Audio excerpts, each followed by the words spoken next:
Yo, it's your boy Big Val Opinion, and I'm back with another video. Make sure y'all hit that like button, make sure y'all hit that share button, and most importantly, make sure y'all subscribe to the channel, man. We moving on up. We hit 1,100 subscribers, man. I appreciate each and every one of you individually that subscribe to the Big Val Opinion, because over here, everybody opinion matters. You feel me? And I'm coming in here tonight. I'm feeling like Jennifer Law Firm. You feel me?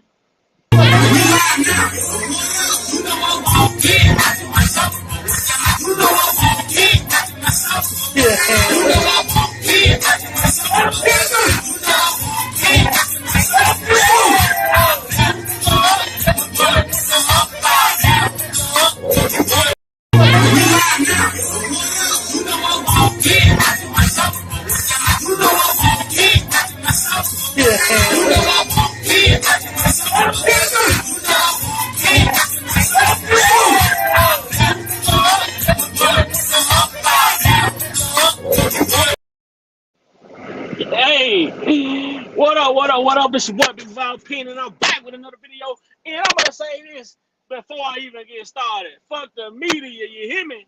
You hear me? Y'all seen the title of the video. I just feel like, and it's just my opinion, that's why I call it Big Val Opinion, you hear me? It's my opinion, and everybody else is entitled to their own opinion. Let's see who we got up in here. What up, T Glenn? What up, Nene B? What up, EJ? What's up, Elvira? What's up, Creepy T? What's happening with it? Creepy C. But yo. J Rock, what's happening, man? Hey, J Rock. Hey, it's the weekend, J Rock. It's the weekend, J Rock. J Rock, it's the weekend, my boy. I know you got time today. But yo. Kimberly, what's up? What's up, Kimberly? What's up? AB Hunter, what's up? AB Hunter, what's up? But yo. I feel as though it should be, I feel like there need to be guidelines. Man, sir, what's up? Hit the link, man. Y'all fellas, hit the link. Come on in here, man. Talk to your boy. My fellas, my ladies, if you choose to. But fellas, come on in and talk to your boy, man. What's up? But yeah, I feel like if the media can't be fair and report straight down the middle, I feel like they shouldn't be allowed to be in their report. I feel like if the media is not going to be in if the media is in the courtroom and they're supposed to be covering the case, I feel if they're not going to be down the middle, then guess what? I feel like if the judge find them to not be reporting accurately, I feel as though they don't need to be placed in the courtroom. If you're going to be in there, you need to be speaking on both sides. Mozzie Black, what's up? I see Sir in here. What's up? Man, I already dropped the link. Y'all fellas know what's up. What's up? What's good with it, man?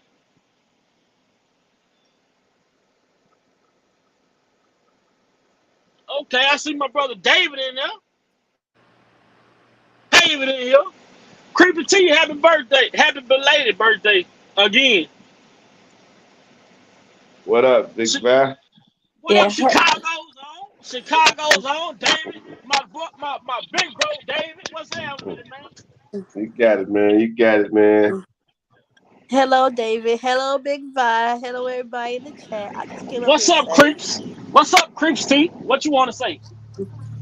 I just came up here saying, to thank Dana and the Dream Team family showing me love on my birthday on his channel.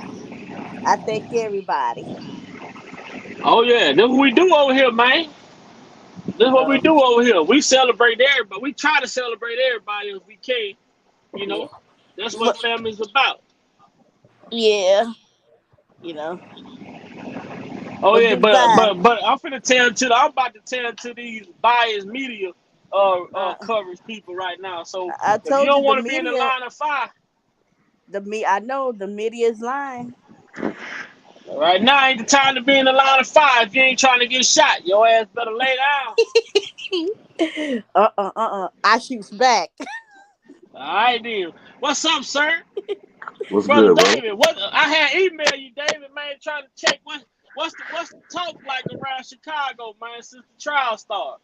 Well, you know what? Interestingly, man, it's been buzzing a little bit more than normal. Like, the sentiment is, hey, they bogus. The grand sentiment in the city, if you talk to somebody, is they see something strange going on with this case, man. They like, man, it's still a fight to get them to the point where they'll stand up, though. Everybody Yeah, kind of like watching it to see what happens. Won't nobody just go the extra, mile and stand up like they supposed to. You know what I mean? right. Do you think that's because of the media only really reporting mostly what the prosecution is talking about and not so much of the cross examination? Ain't no doubt. Ain't no doubt. I mean, it's still the same spill when you're looking at the media.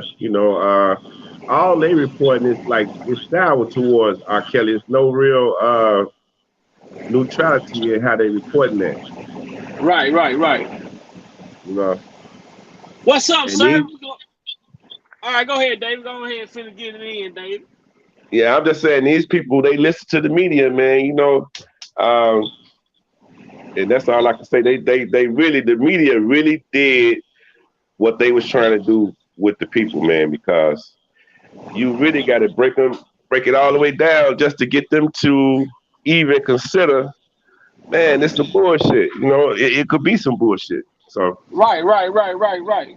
And that's why I like the fact that you from Chicago. Like I told people, man, I liked that piece that you was writing a while back. And I just feel like with a brother like you from Chicago, and before I pass the mic to sir, I want to say what's up, J Rock. But I want to also ask you, brother David, and I see you when you be going to play chess at them some stand up brothers. I be seeing Muslims and all type of brothers up in there.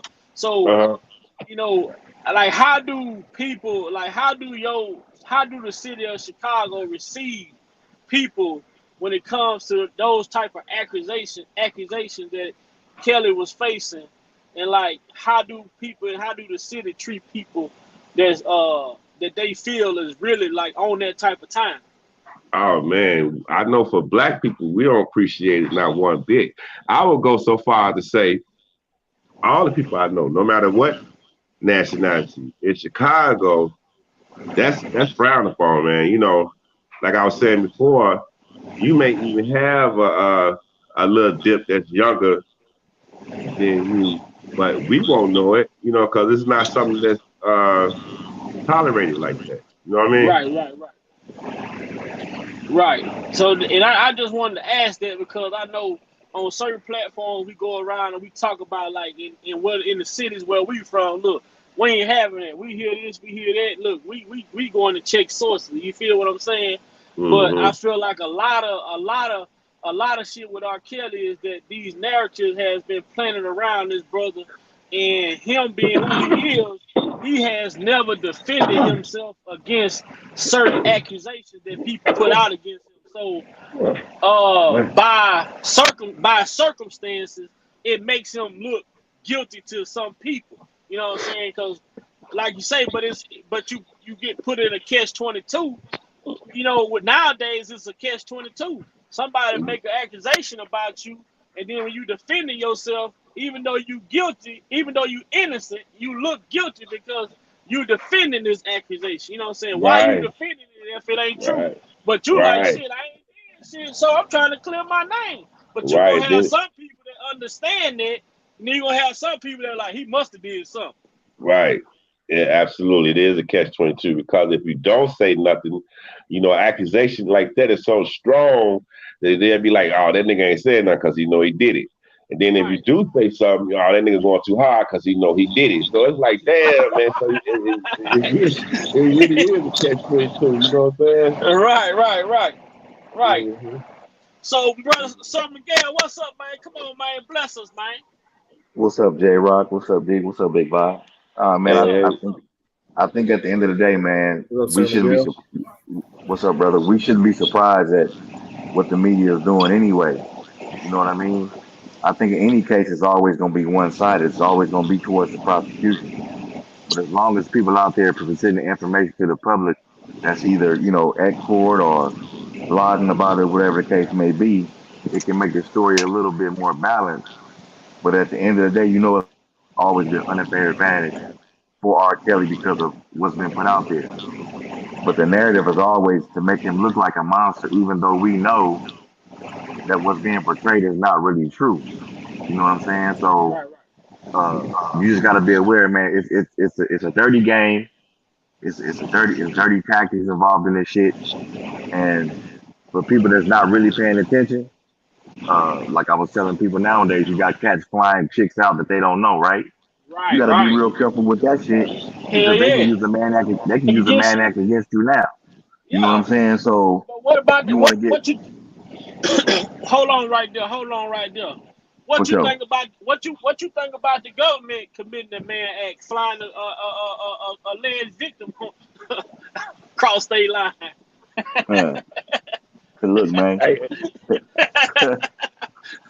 Look, if everybody don't know by now, the government's the government. They're gonna do whatever they gotta do to win at all costs, even breaking the law to win at the end of the day. You know what I'm saying? And what bothers me is you get this young lady to say what she needs to say, but you offer her Section 8, give her vacation. But that ain't on them, though. That ain't on them. That's on her. But it's on them too, though, man. Because it's like, when you be in the courtroom, my fault, brother. I just go ahead, bro. Drop a little nugget. You be in the courtroom, right, and you plea bargain, right, and the judge say, did anybody give you any type of promise that make you plead this case? You got to say no, right? But all the time, you're like, hell yeah. The lady said she was gonna let me do some probation. You know what I mean? That's why I pleaded out. So the government is kind of wrong in that too, because she getting something for her testimony. Her testimony, right? Yeah, that's like bribery or some shit. If she wasn't gonna do it at first, you know what I'm saying? So yeah, exactly. And if you think about it, if your case was so strong, then why are you giving everybody so-called immunity at the end of the day? You know what I'm saying? So I ain't that dumb. A 5-year-old can see that. You know what I'm saying? So yeah, man, the whole thing is shaky. It's sketchy. And I'm gonna say this: I knew some shit was gonna come out, but I didn't think it was gonna be all this. But I think some more shit gonna hit the fan come next week that we ain't heard. You know what I'm saying? So just be prepared. But what y'all think about the little piece that came out yesterday with the young chick and them listening to all that audio and stuff? I don't know if y'all caught man, this new chick, man, she really had me cracking up. Miss Lady D. Old lady. Oh yeah. Old lady, yeah, she had me cracking up yesterday, man. But just thinking about the audio to that, man. Just listening to everything that was said and how they can actually manufacture or manipulate. And since you can't even see the video, you could just hear different things. I felt like that was cold, and I'm like, damn, man. But did you see? I'm gonna say this before we let J-Rod speak. Did you see when Dana put the video up yesterday? I'm not sure if you saw it. The deep fake, and in the video he put up about making deep fakes. If you follow me on Twitter, Dave? No, man, not yet. Matter of fact, I'm gonna email you I'm gonna send you the link in the email. And, okay. And on YouTube, you go to deepfake, the video pop up. Man, on the video of the deepfake, the people who created this video, only the creator of the video could put the watermark in the video. The watermark say BuzzFeed. Who worked for BuzzFeed? Jim Derrigotti. All of a sudden, he the one get this tape, and this deepfake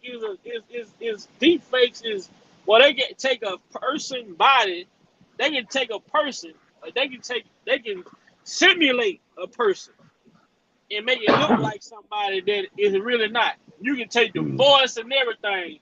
It's like me putting my voice on Cedric the Entertainer or something. Me turning myself into Cedric the Entertainer without even just sitting on my couch. Yeah, I just seen something like that today. And Yesterday, brother. this is the shit that's going on. But J Rock, what's up, man? Tell me what's going on, man. What's good, Big Vibe? What's going on, panel? What's going on, Sir Miguel? What's up, J Rock? What up, J-Rock? Oh man, I mean, and to the brother up top, what's your name again? David, man. David. Okay, David from the shop. That's what's up. From the shop. Man, let me tell you, I'm gonna say the same thing that I said, like that was on when I was on Black Studio Media. Every time I think that this case is not going to take another weirder turn, these fools out here prove me wrong. I mean, golly, you bring up the fact that I already knew it was going to be some shit when Jennifer Bonjean was going to cross-examine Rashawn. I already knew that, and then to the level that it went to, that it had Sparkle's panties in her butt, and she jumped on her social media feed saying that Rashona was lying. Mm-hmm. Lying under oath. And the fact that she was lying under oath, that really started spinning everything out of control. I was over at one of my homeboys' friends. I was over at my homeboy's house earlier. Well, actually, one of my best friend's house, and we was talking about R. Kelly case a little bit. And he was asking me. He was like, "Man, where do you get your information from? Because a lot of stuff you tell me, I don't hear in the mainstream media."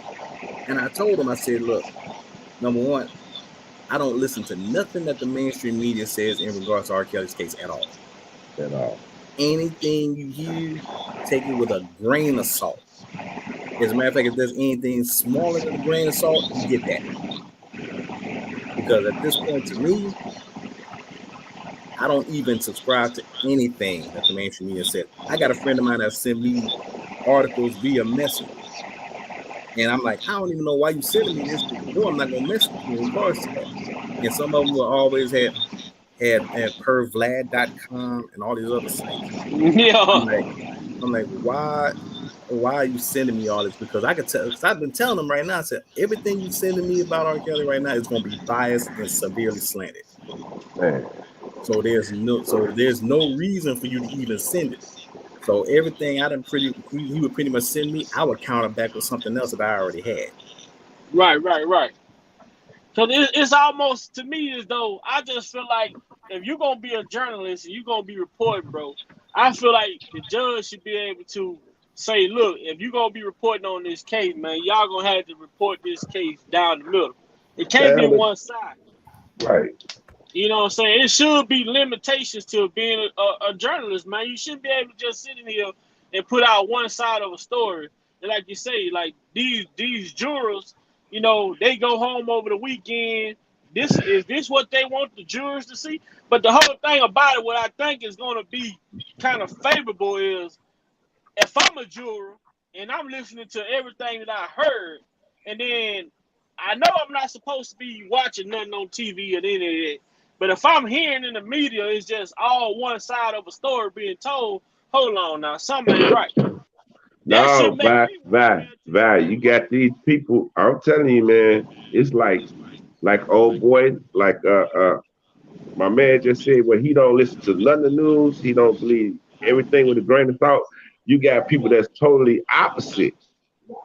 They believe everything the news say, right, and don't believe nothing nobody else say. You know what I mean? I said. I asked everybody this a while back too, David. I said, when did the black community start depending on the news networks to report news accurately? Always, man. Really, when you think about it, Val, we came up on the news. At one time, they was respectable, and they gave us the news. But we've been pissed off ever since they've been killing unknown brothers in the streets, right? I had to say, as far as trusting the news, to the question, the reason why it's so easy for them to trick us is that we grew up listening to them. Right. And we got our news from it. And then once the cable networks bought them out, we didn't realize the change. We didn't realize the switch that it went from news to being opinionated shit, more to driving your your thoughts as opposed to giving you the information and letting you develop your own.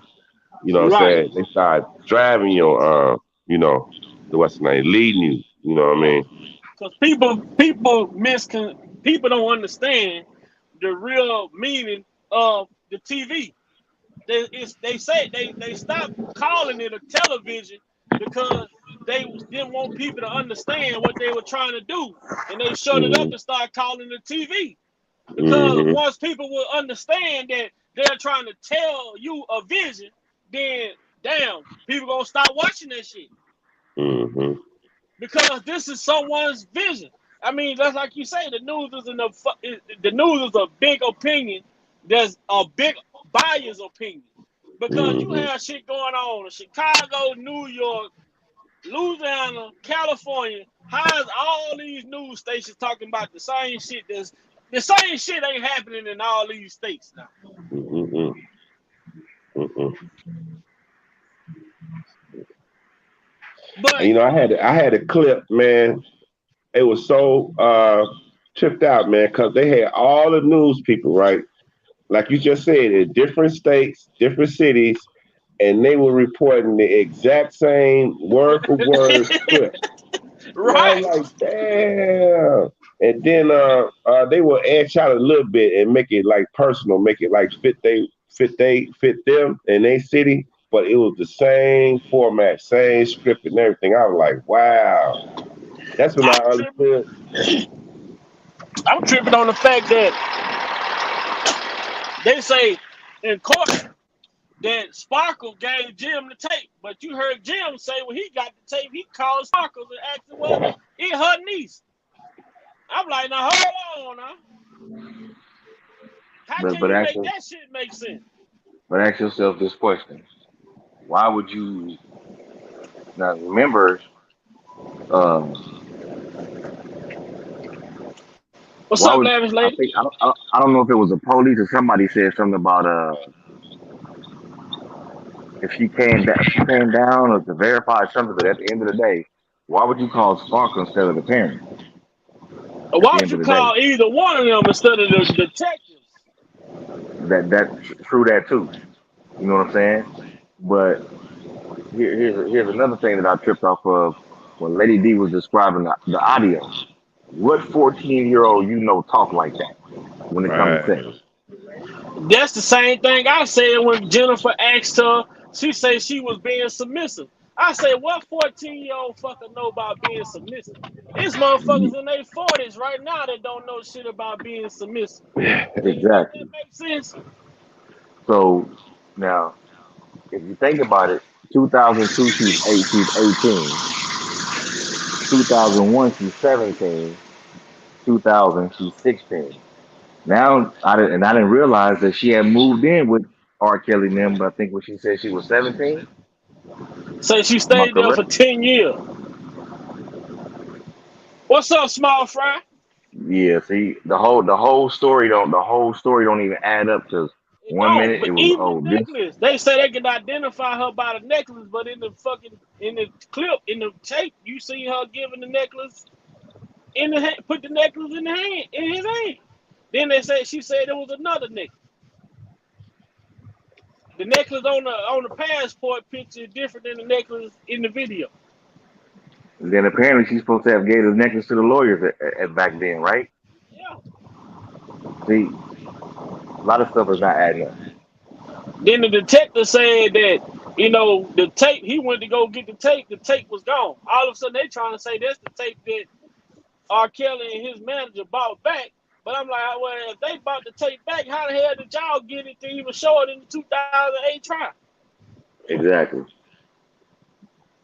It's a lot of shit that they saying that's going around in goddamn circles. Then it's like this to me. It's like I don't want to discredit nobody. If you a victim, if you're a victim, I'm not. If you're a victim, you're a victim. But you gonna Right. tell me that you introduced this man? This man this is not no shit that I know.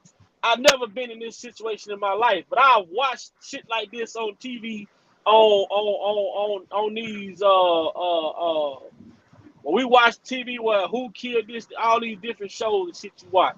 So you mean to Right. tell me this man, you sat on his lap, rubbed his head, asked him to be your godfather. He didn't observe you. He didn't wait around. He didn't watch you. He didn't sit around and see how you move. He didn't even ask, he didn't even know if you carried yourself in a because you have some young females that may be 14 or 15, but they conduct themselves in a much more mature manner. So it's you can really kind of you can have a conversation with some. And, me being 14, 15, I could talk to some of my classmates, but some of my classmates I couldn't say shit to because they didn't Right. relate. So you mean to tell me this man made you his goddaughter, and 2 weeks later y'all having phone sex on the phone? I mean, Yeah. he know nothing about you. He don't even know if you trustworthy or none of this shit. How many predators? If you talk about predators, most time predators, what the fuck is they want? What do they look for in these women? Like in this type of situation, which was you would consider it to be a grooming situation. They want to know if this motherfucker trustworthy. Can he trust this motherfucker? Is she gonna talk? Is she gonna be able to keep it quiet? Whatever the situation may be. And he don't know you in 2 weeks. The man working on all this music in the studio, doing show, whatever. So in 2 weeks, he just gonna risk everything to fuck with you. I'm still tripping out about the fact that R. Kelly actually waited 2 years to have sexual relations with her. When she talk about 13 years old, and then supposedly linked up at 14, that was when sexual contact was supposed to happen at 14. And then But you heard, if you didn't have sexual relations till 15 years old, right? But you Right. heard my Avenatti said on the tape. You can constantly hear the defendant referring to the girl on the tape as this 14-year-old PUSSY. But she got on the stand and said that they didn't have no sex until she was 15. Then it was sex from 15 to 18 hundreds of times.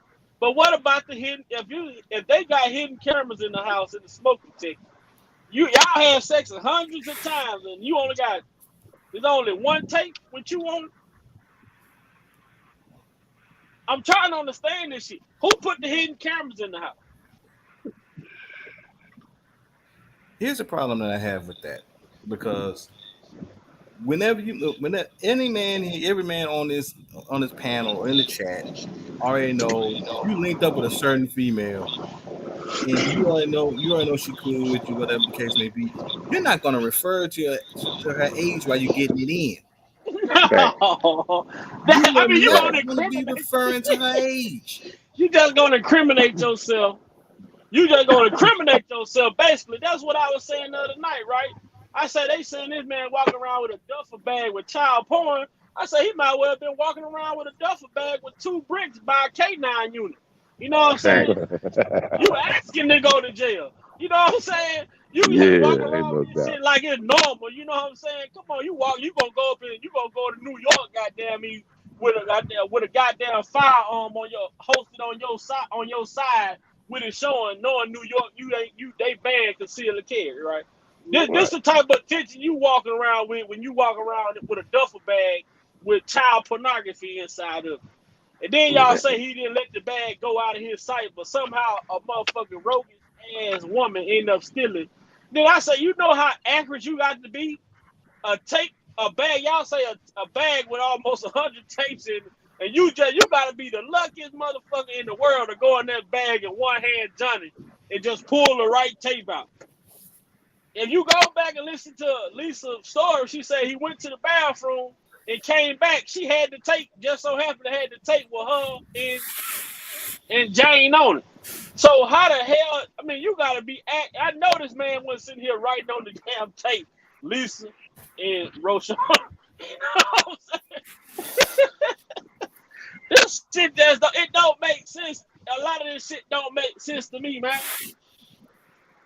And if you think about this, now think about it now. R. Kelly can't read or write, right? So Right. if you paint the narrative of him being this predator, then you're basically saying his intellect is basically only for grooming and so forth and so on. That he really can't think, but he only really thinking about sex. You know what I'm saying? Right. He don't give a shit about his music career. All he thinking is about sex and all this other kind of shit. But then you don't factor in the man is writing music. He's traveling. He's doing all this other shit. So at the end of the day, you can make it. Right. You can make the target much easier to look bad because you think you don't have no intelligence of how to think, how to move. You know what I mean? Mm-hmm. But you're making them move like in a negative way. But at the same time, you're saying, "Oh, he's this monster. He's this. He's that." So forth and so on. Right. I got breaking news right here on Big Val P. I got breaking news right here. And it ain't breaking news to people who've been over here, but we listening to Sparkles on her little bullshit she did. This bitch can't, oh, excuse my French, but the dog handler can't even come out on social media and make a post or make a statement without having music playing in the background. She's so surviving R. Kelly struck. Every time she talks, she gotta have music playing. But I digress from the music and her talking. But what she said was she was on the verge of getting a record deal, and she trying to blame Roshana and her sister and her sister and her family for messing up her chances of getting a record deal. She's a goddamn lie. I tell her to her face she a goddamn lie, and she know why she didn't get a record deal. Was Kelly produced that song, written and produced that song, You Better Be Careful? She got to smell of herself and thought she was bigger than what she was. She gonna tell R. Kelly she was gonna work with some different producers, and R. Kelly had already told her if she gonna work with different producers, he dropping her ass. He don't want to deal with her, and he did just that. Yep. Wouldn't Yeah. not only that, big. Go ahead, Oh, J-Rock. yes, Miguel. What tripped me out was you gotta read your feelings or speech from your notes from your phone. No, fuck that. Tell it like it is. Why I gotta write shit down on my phone to say something? Nah, tell it like it is. Almost like you're trying to have a press conference or some shit. You know what, Sir Miguel? I was just about to address that because my thing is not the fact that she's reading it from her Right. phone. My thing is who sent her that script to read on her phone. Dream him. Right. That's what I'm thinking. I'm thinking Dream him. somebody else has sent her that to read it over the phone because there's no way you're gonna sit up there. If you are all in your feelings about this situation, like you claim, like you saying that your niece is lying and saying that her mother is putting her up to doing this because they were forced to testify, and you've been in the heart of this situation for nearly 25 years. Right. But you still reading your feelings from a damn phone. Right. That's and telling then, me a whole lot about you right now. Then RL say she met she was introduced to R. Kelly at the church. Then it come to find out, Sparkle say she brung RL to the goddamn studio to meet Robert. So now it's like, where did you meet him at? It's so many lies, but then y'all saying that this man is a monster. I'm gonna ask my brother Dave. I'm quite sure all of us got a little gangster in us.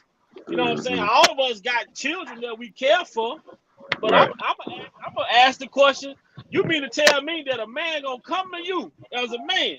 Y'all brothers on here, Dana J, get your ass on the goddamn panel. But you mean to tell me somebody gonna come a motherfucker, mother, like Brandon Mack, a motherfucker be a person, place, sort of thing, whatever, you know. But yeah, you gonna come to me and tell me to my face, not behind my back, not no hearsay, but you gonna tell me to my face, you've been putting it to my goddamn teenage daughter, and all I'm gonna say is, I'm not helping you, and storm off historical? Come on, man. No. Let me say this, bro. I'll be in handcuffs while I'm dialing 911 saying I killed this motherfucker at the same time. Y'all come pick me up now. See that shit don't jive. So that bullshit, that right there, that tells me right there that was a bunch of BS anyway. Cause ain't nowhere in the hell no grown ass man gonna sit there and listen to another grown ass man say, "Oh, I'm having sex with your teenage daughter." He gonna storm off. Fuck that. Man, these people think we crazy, right?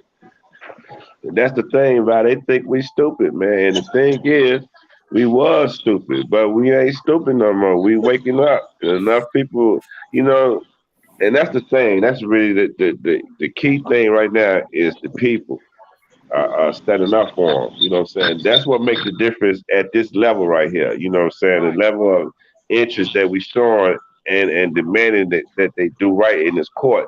They never had this kind of attention before. They was always getting away with just, once the feds got you, man, they got you, and not realizing that a lot of times the feds got to make up the case. What they don't know, with putting pressure on the people that they arrest. Back in the days, it could be a whole total different thing right now. But back in the day, that's how it was. They'll have some of the information, and then they'll need the other ones to fold. Like they talking about with them guys over there in Atlanta right now. So they, Exactly. and then, but with the attention that we placing on the case, they got to be straight up with it. You know what I'm saying? And that's the whole thing that we want from them anyway.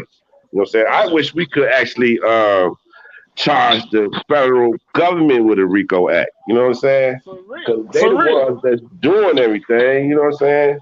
They guilty of the Mann Act. They guilty of extortion. They guilty of everything. Coercion, bribery, all that shit.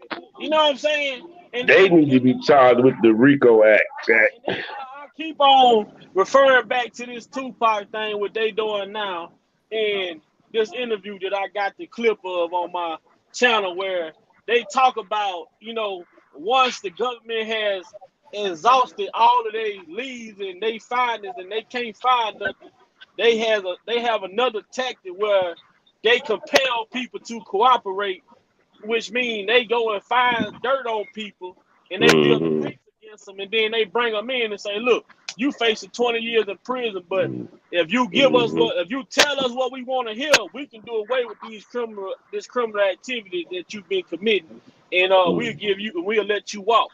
You know what I'm saying? So now it's like, because you can't tell me in 2019 you testified to a grand jury that it's not you, this, that, and the third. Then here we go, just 2 years later, all of a sudden you done got flued out. Now if y'all gonna fly me, y'all gonna fly me somewhere that I can never afford to go my damn self. Send me to Paris, London, somewhere, Dubai. You know what I'm saying? If y'all gonna give me a house, put me out in Olympia Field somewhere. You know what I'm saying? Give me a big ass house. You can't get Section 8. That shit probably gonna only last for a year, and then she gonna have to pay for rent. No, that Section 8 lasts forever, and then you can get all kind of houses and stuff. So. Yeah, you know what I'm saying. So when they hooked up with the Price is Right, the mega package. You know what I'm saying. But that's a bullshit package to take for you. Supposed to be on a tape with a celebrity. Come on, man. Yeah. Like even when he bought the PT Cruiser, you telling the man he got you on the tape with him having sex allegedly, and all you gonna get is a PT Cruiser? Nah, I need a motherfucking Benz, a Range Rover, a BMW, or something. What up, Dana J? What's going on, bro? What's going on? I ain't doing nothing down here. I'm really pissed off at the media, but I like David said, we expect this from them. But I see. Oh, what's going on, panel? What's up with everybody up here? I was listening to y'all. What up, Dane? What's going on, man? What up? What's going on? I was listening to y'all, and I don't know who that was that said that they wish we can charge the government. Well, we can. If you give me until I get out of church tomorrow, I will get the constitutional statute for it. And I'll definitely send it to Vi, and Vi can send it to everybody that want it. But three things that kind of bothered me yesterday. As I'm looking at this Rashona Landfed testimony, right? First thing is this. If y'all been watching this from the beginning, I said that Rashona wasn't testifying. Larry came out and said that Rashona was testifying. And the only way that he would know that is if he had direct contact from my Angel crew, right? Mm-hmm. So therefore, if he was for sure that she was testifying and I was for sure but that she wasn't, how is it that she started testifying around the same time that me and Larry start arguing about her testifying and not testifying. That's the Right. first, but that's the first problem I have. Second problem that I have is I got tired of hearing the back and forth, so I actually went to Pornhub right before I came up on here, and I watched that R. Kelly infamous P tape. Well, Rashona said it was her on the tape, right? Yeah. But when you look at it, the alleged Rob, which was Damon Pryor, pissed on the girl's chest and face. Rashona said that Rob pissed on her vagina. So how can that be you on that tape? Second thing, I said it before, and I'm gonna say it again. The person on that tape was it was Lisa Van Allen on one scene, and again it was Adelina Prado on another scene. There she And go. the way that I found that out is because when you put pictures together, that's what it is right there. On top of that, I found a clip of when Chuck was talking to some lady that was close to Prado, but they was extorting Robert Kelly. The last thing that pissed me off is, okay, the government agreed. Well, I mean, and Rashona said, but the government gave her perks. But they flew her out, but they did this, they did that, they did this, they did that, right? But everything the government did, Rob got charged for it in New York. Facts. So why is it that Rob can get charged, but the government can't? Well, I'm gonna answer that too, because people don't follow through on the constitutional statutes, and you have to sue them in their public and private capacity, not just in their public capacity. Last thing, and then I'm gonna sit back and listen to your brothers talk again. How can Rashona get on Section 8 when she just put $10,000 on Rob books in 2019? Stuff is just not adding up. And then it's like the dates. I mean, not the dates, but the years. First to 13, then she 14, then she 15.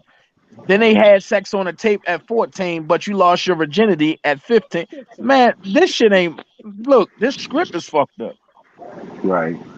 Yeah, but see, the part about the strip, bro, they left out was the cross-examination. Nah. This what they left out. It's too many fucking editors on one script. Yeah. And that's what happens when you have a lot of editors that don't know what the fuck they talking about.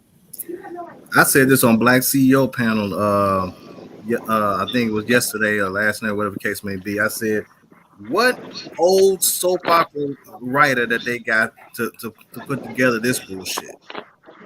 Because the way it sounded, I mean, saying that, well, R. Kelly was I was 13 years old. There was sexual contact when I was 14, but we had sexual intercourse when I was 15. So he waited 2 years to have sex with you, and you've been going up to the studio all this time. He's been around you.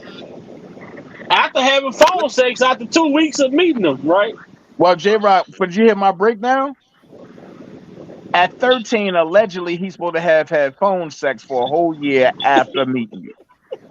At 14, he's supposed to just been eating your vagina for a whole year after meeting you a year ago.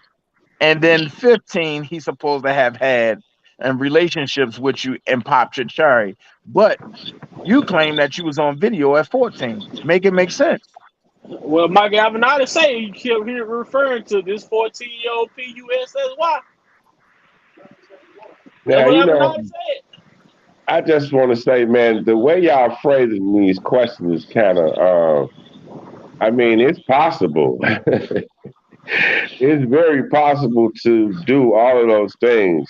I'm not saying R. Kelly did them, but it's very possible to have phone sex, then, you know, and then consummate. It's very possible. So can I ask you a question? With her living in the house with you for a whole year, you gonna have how you having phone sex in the house with each other? Hey, So man, I don't know. These questions is I don't know. These ain't no hard questions to answer, man. I promise you. It's so can people I ask you that a do. question, brother? Yes, sir. The question that I have to ask is, I agree with you when you said that things like that can happen, and it Mm-hmm. probably have happened. Mm-hmm. But at what point did they happen and you slept with the man's wife and your aunt and the other girl? Hey, that's easy. That's easy to answer too. Y'all got to be kidding me. A man. We talking about a man now. I just want to skip. I want to excuse R. Kelly out the equation and just talking about a man and what a man and a boy and a young man will do. You know. Okay.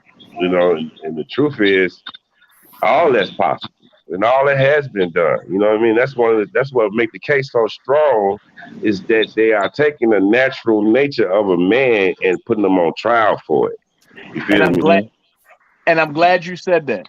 Mm-hmm. That's the point that I've been trying to get the whole time. They took the natural nature of a man. However, that's why they can't show the videos because the videos don't depict what they're saying. Absolutely. I can believe that.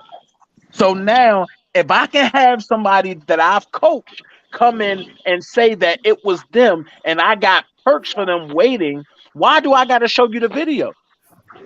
Right. But on the back end of that, that's against the nature of the rules of the court. Yeah, I would say if you're going to show the use the video and show the jurors, you should show the.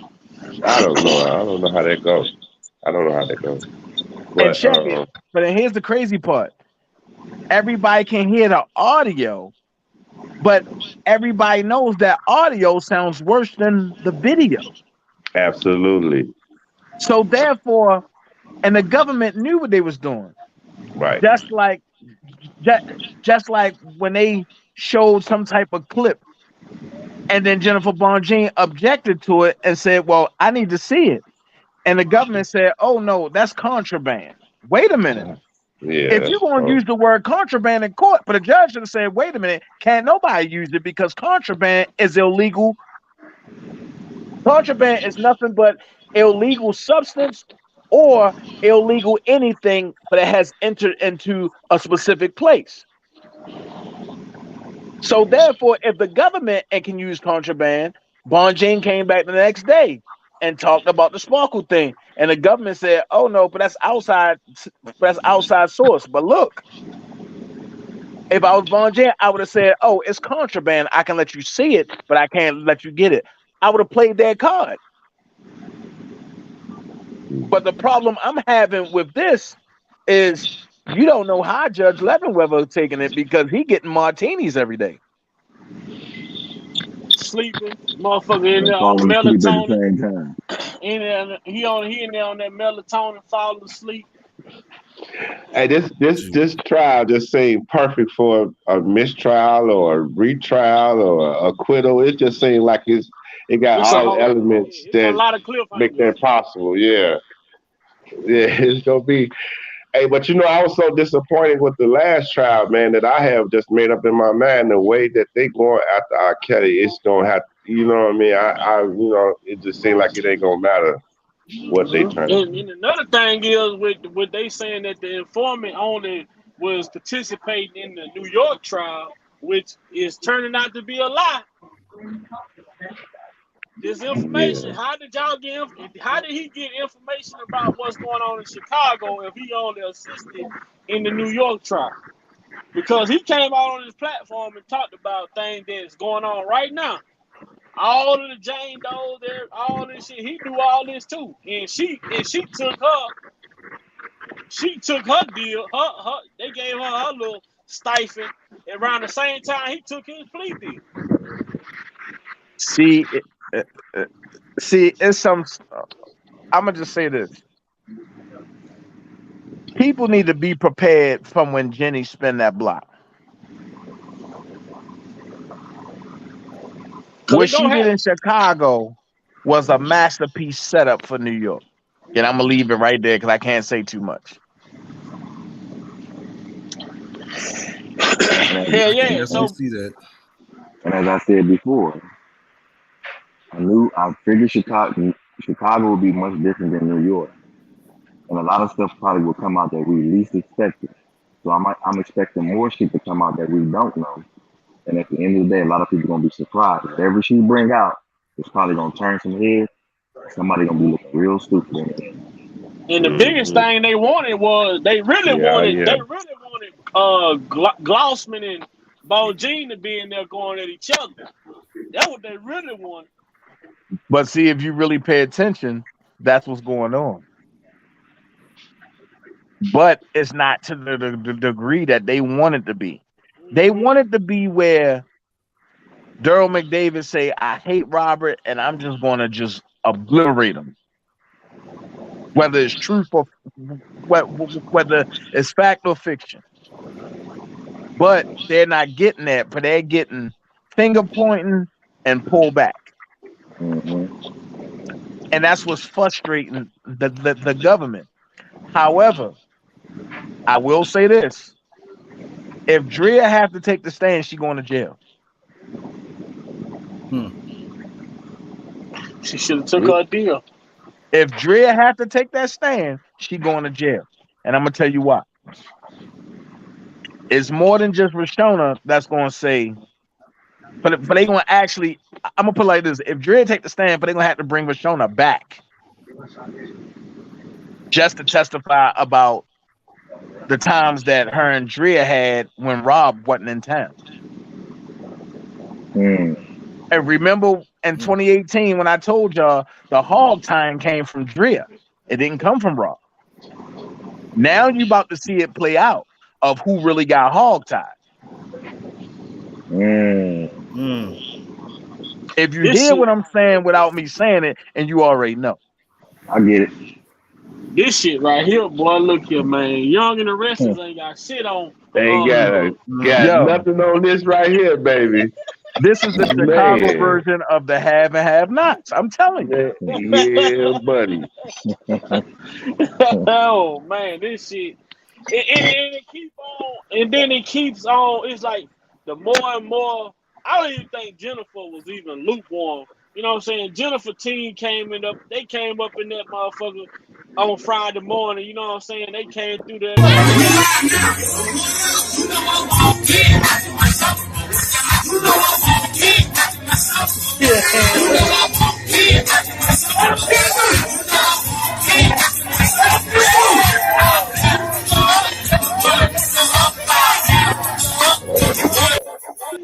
Jennifer said, now you say what?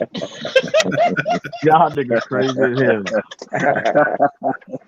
Y'all niggas crazy as hell.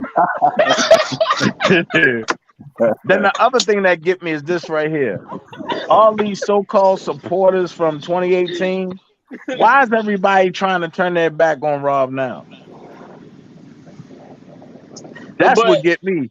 Everybody, a lot of folks talking about, oh no, we backing away because we believe that he did it and this and this. There's no proof to say he did it. There's finger pointing. There's allegations. They probably getting paid. They probably getting paid to do that too, though. And it's so crazy that when Jane mom and them came out, when it came out that she was texting her daughter, coaching her daughter, you know, nobody,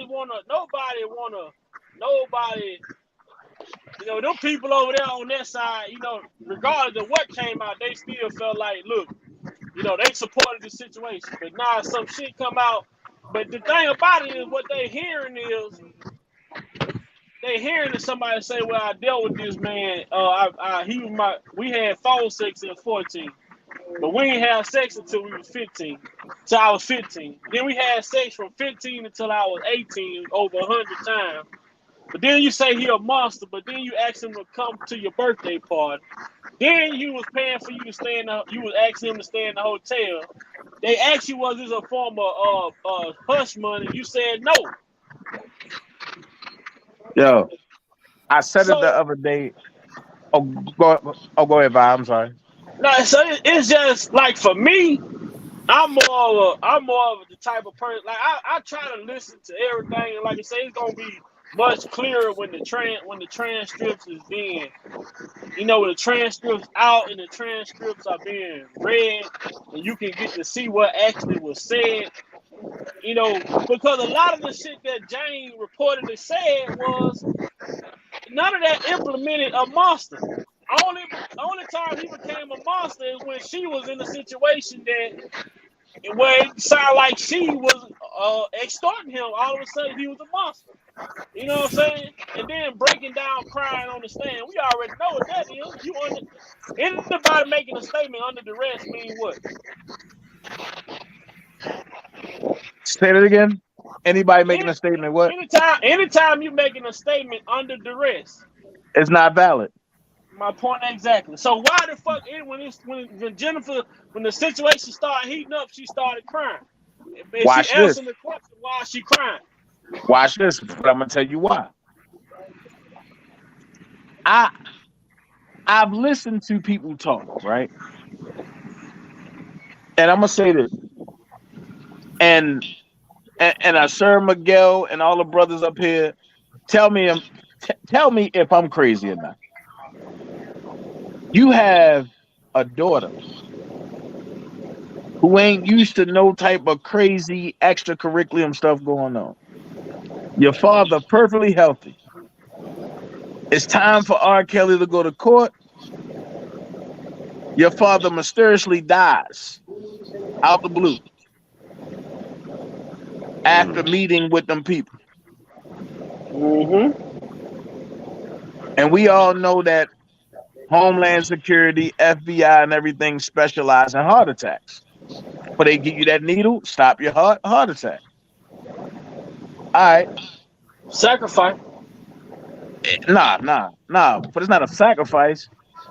It's we got to get the most common denominator out the way, so that way we can get what we want by any means necessary.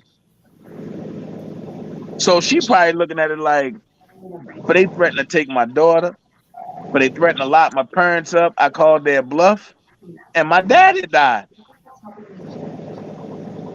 So she probably looking at it like, look, I don't know what's going on, but I'm going to go by the script. But one other thing in that script, but it didn't make sense.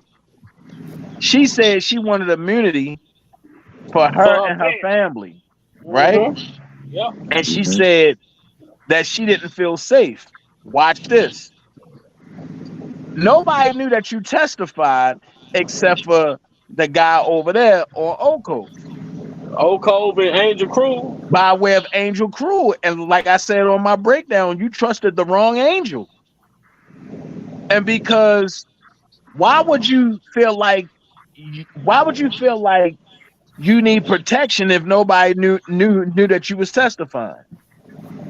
That don't make sense at all. It don't make sense at all. And then you say he told your family not to work when y'all came back from the vacation or whatever.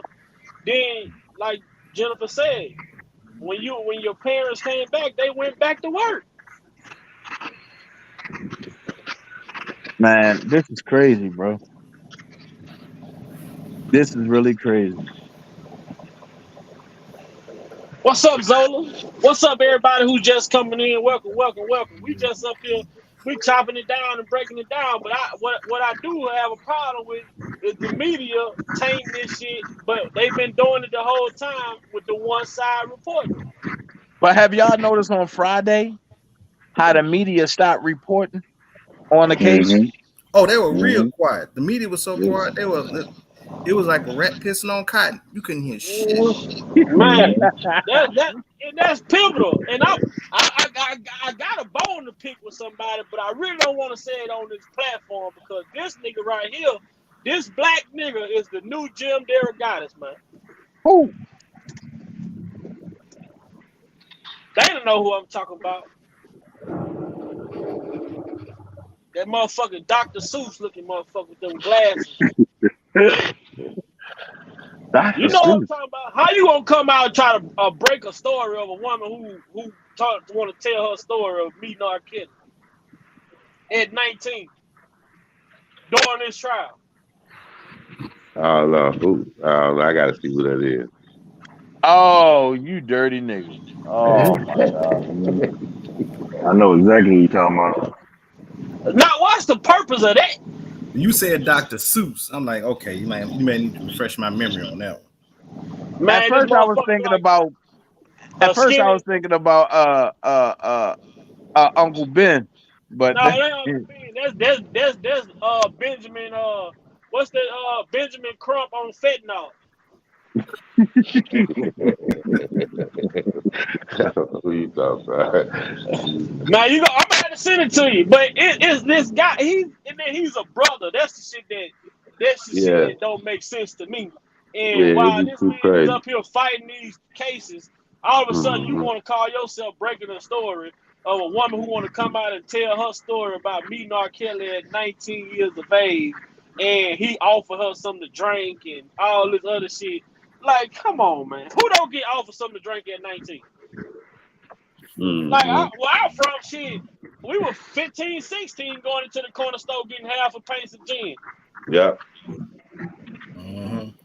But you know what? Going back, it's the timing that I don't mind this man reporting, but why you want to report this? Why you want to report this shit right now when your little hip hop inquiry going on over there and people over there looking for updates about the case? All of a sudden, you want to put out a story of a female talking about what she met R. Kelly at 19. Man, I'm just thinking about the media coverage. I'm just thinking about 30 years, man, of being dogged down, hauled.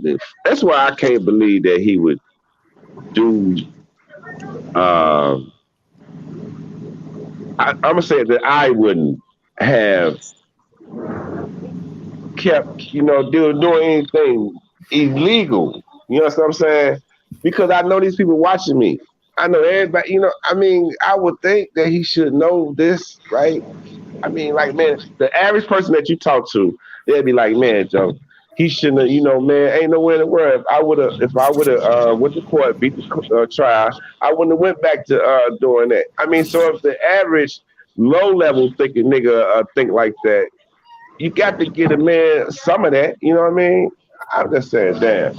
Oh, they say, oh boy, But it's cool with Gerald Griggs. Then why? Okay, that makes sense then. let me help you with this. The government had an unlimited amount of supposedly tapes, right? Right. But they kept saying it wasn't enough to prosecute, right? Mm-hmm. It wasn't until Michael Avenatti stepped into the limelight with this case that now all of a sudden they have CDs. Nah, that's why they ain't gonna show nothing else. Because if they can't show the original VHS, they're not supposed to show nothing. No. And then here's the thing. I showed y'all the deep fake. Can you show it now? the deep fake. Huh? Can you show it now? Man, I'm laying in the bed. I'm on the phone. Okay. Yeah, but I was telling David about the deep fake with the BuzzFeed watermark on it. Yeah. But don't y'all think that if Michael Avenatti is locked up, the whole case should be over with, right? But he's not locked up no more. He's that's not the point locked up no more. Motherfucker out, man. No, that's the point that I'm getting to. When have you ever known the federal government to drop 31 charges on one person? 31. I saw that article too, Dane. I know exactly what you're talking about. 31. And the crazy part was they did it a month and 17 days and before R. Kelly went to trial in Chicago.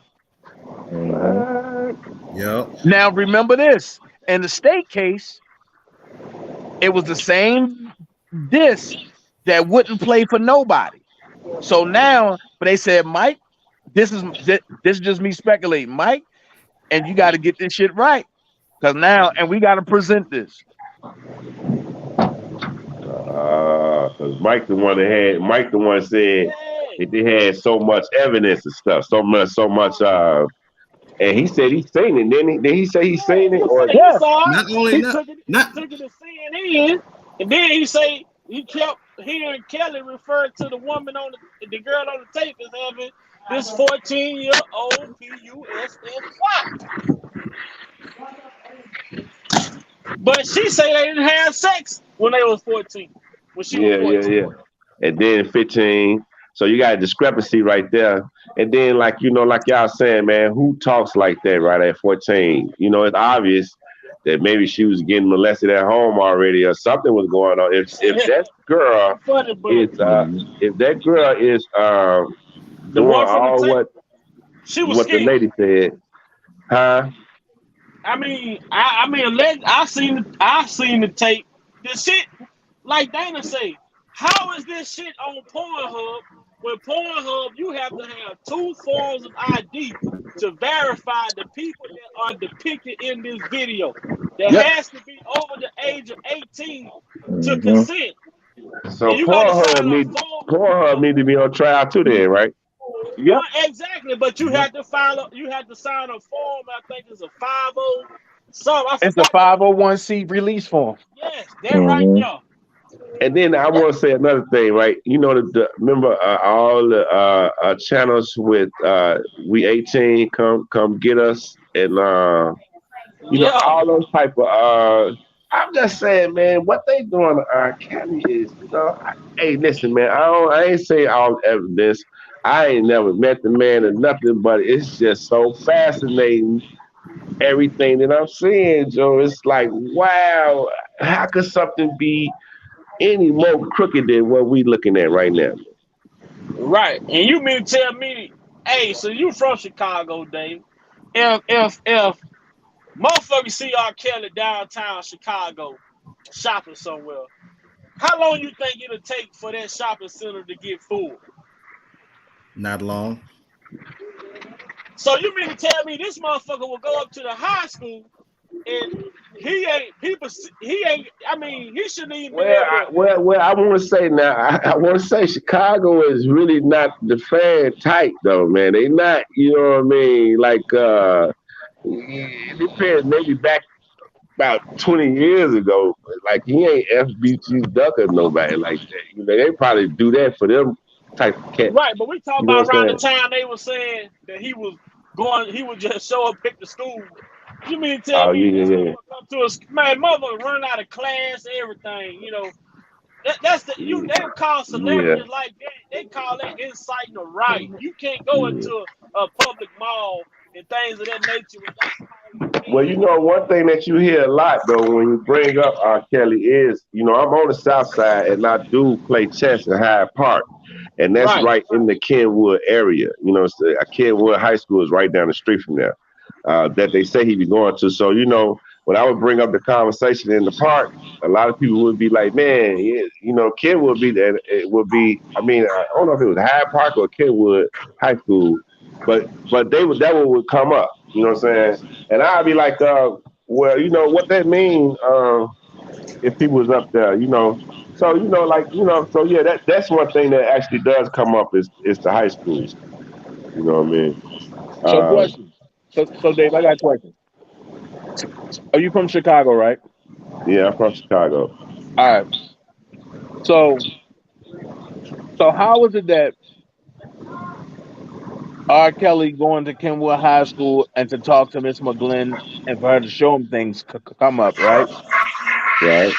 But nobody talk about Donnell Jones over at the Waffle House in front of the high school picking up high school girls every day. Who that? Donnell Jones. I don't know who that is. You say Don who? He sang R&B. Donnell Jones. Oh, Donnell Jones. Yeah. Mm-hmm. Well, I always tell people that man, that's one thing that's common in Chicago. Like Mm-hmm. grown folks go to the high school, you know what I'm saying? And high school kids they mess with the eighth graders. I mean, that's just been my life. And just coming up in the hood or whatever. So It but was so even fucked up. Go ahead, Dave. But even the people who be saying about Kenwood, they don't know him. They know somebody that said something. They'll say, I went to the school. But it don't never be like, I was in the car with him and me and her, we went to the woo woo woo. I ain't never heard nothing like that. You know what I'm saying? It's always that, and that's just something that's common in Chicago. I mean, because, you know what I mean? That's over the world though, big bro. Because where I'm from in Louisiana, in my high school, my classmate, this girl, my classmate, the fucking police officer was dropping her off every day in the police car. They was in a fucking relationship, a full-fledged relationship. Yeah. I'm talking about we in 19th grade. Now, you know what I just thought about, right? I just thought about that teacher that was messing with that young boy. And it just made me think about, too, the word projection popped into my mind. Like, people project on you the things that they're guilty of themselves. And a lot of these women, man, are guilty of molestation. You know what I mean? They just not victims of it. They actually is doing it. You know what I mean? Shit, man. David, you started some shit. Hey, I got your bad brother. I'm not finna be fighting these motherfucking women, man. Look, you calling these women out, boy, they finna, it's over with for us.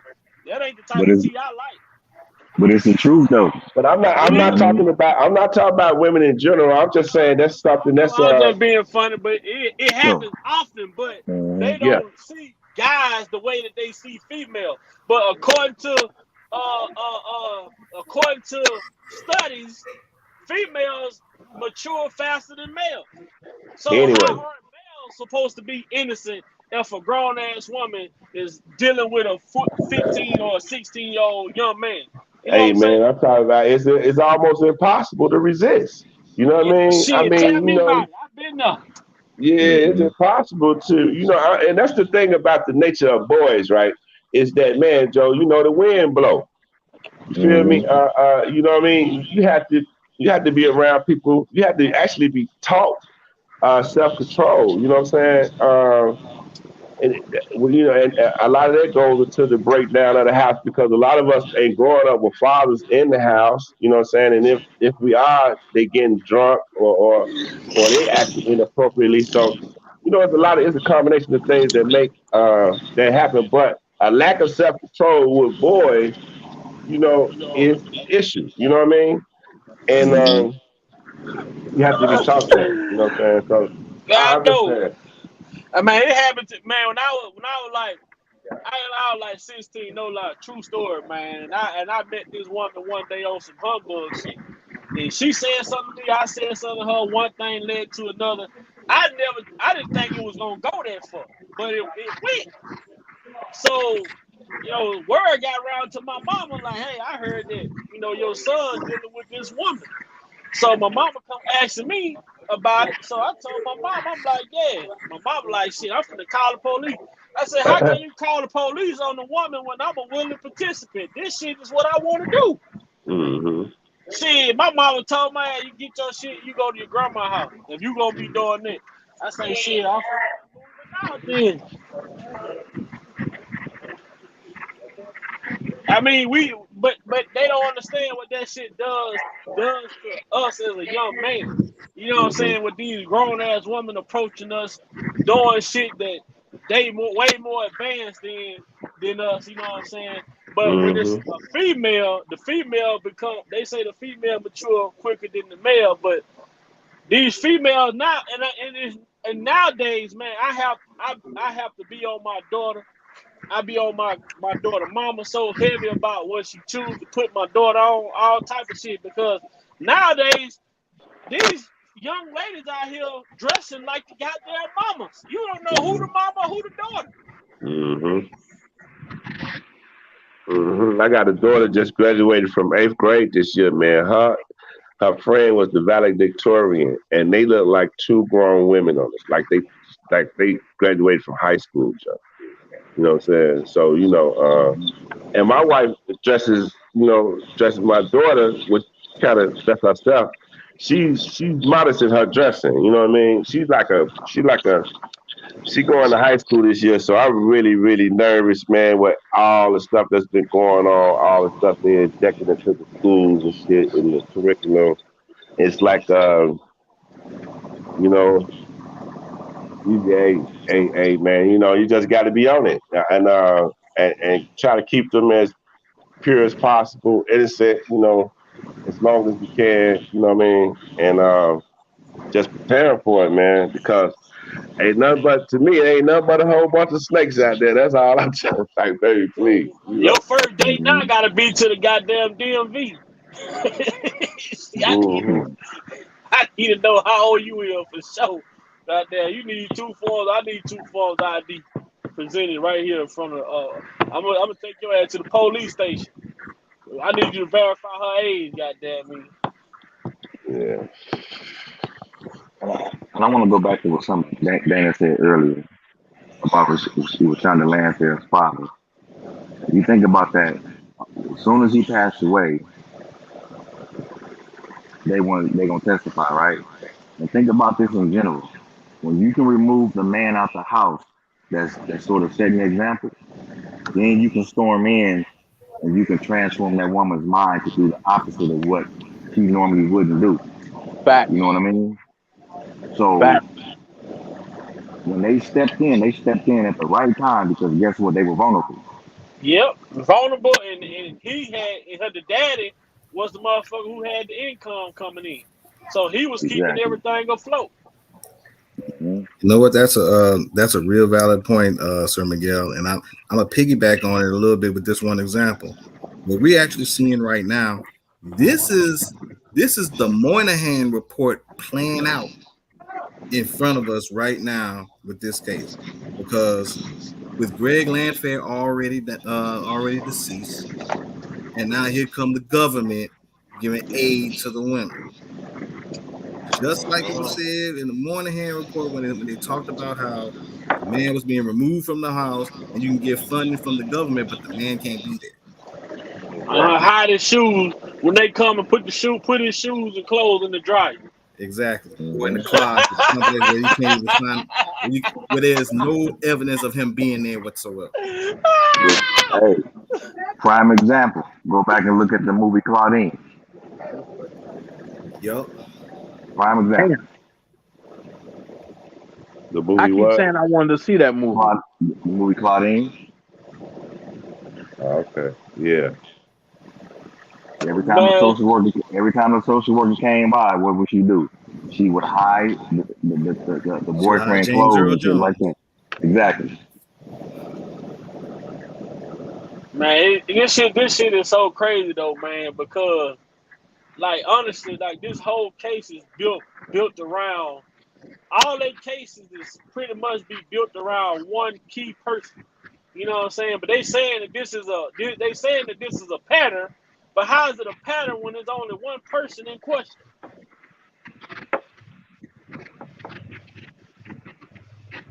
And I'm gonna be honest with you. The only reason why they grabbed Milton and Daryl is because those were the two closest to Rob, and they figured that they had turned state on Rob. Yeah. But I like how Jennifer kept saying this was in the in the pre-trial motions that were denied. Boy, they were right there, boy. Nah, I'm gonna tell you the funniest thing that happened to me. The Oh, funniest thing I heard. the objection. Nah, is when Bon James said, "So you had relations with R. Kelly and his wife as an adult?" Yes. So why are we here? Exactly. Yeah. Hey, when she asked them motherfuckers how many tapes they got, crickets. How many tapes y'all got of the that depicts the defendant? That motherfucker, the prosecution gonna look for the judge. They waiting on the objection. The judge say shit. I don't see no reason to object. When the judge said, Bon James said, so how many tapes do you have? Silence. How many tapes do you have? Judge, we was waiting on an objection. The judge said, I ain't making no ruling if there's no objection. Help me, please. Pretty much, goddamn me. That was that signal. Help me, judge. Help. Now, if that was Ann Donnelly, that would have got objected. Right. I approach the bench. Either get to the sidebar. Hey, see, they call this woman sidebar and boy. Yo, by now it would have been damn near 4,000 sidebars by now, bro. And then that's another thing with the judge in Chicago communicating with the judge in New York. Like a lot of prosecutorial misconduct shit going on. Like, man, it's crazy, bro. It's so crazy. And Angel Cruz, I can't wait. If she gets subpoenaed, I can't wait to hear her explanation. Because she resigned simply because she had to afford. She resigned from the prosecutor position to become a goddamn handler for old girl. She became a full-time handler for Roshon. Allegedly. I'm gonna say allegedly, so they don't come fucking with me. I ain't paid my tolls in Chicago. I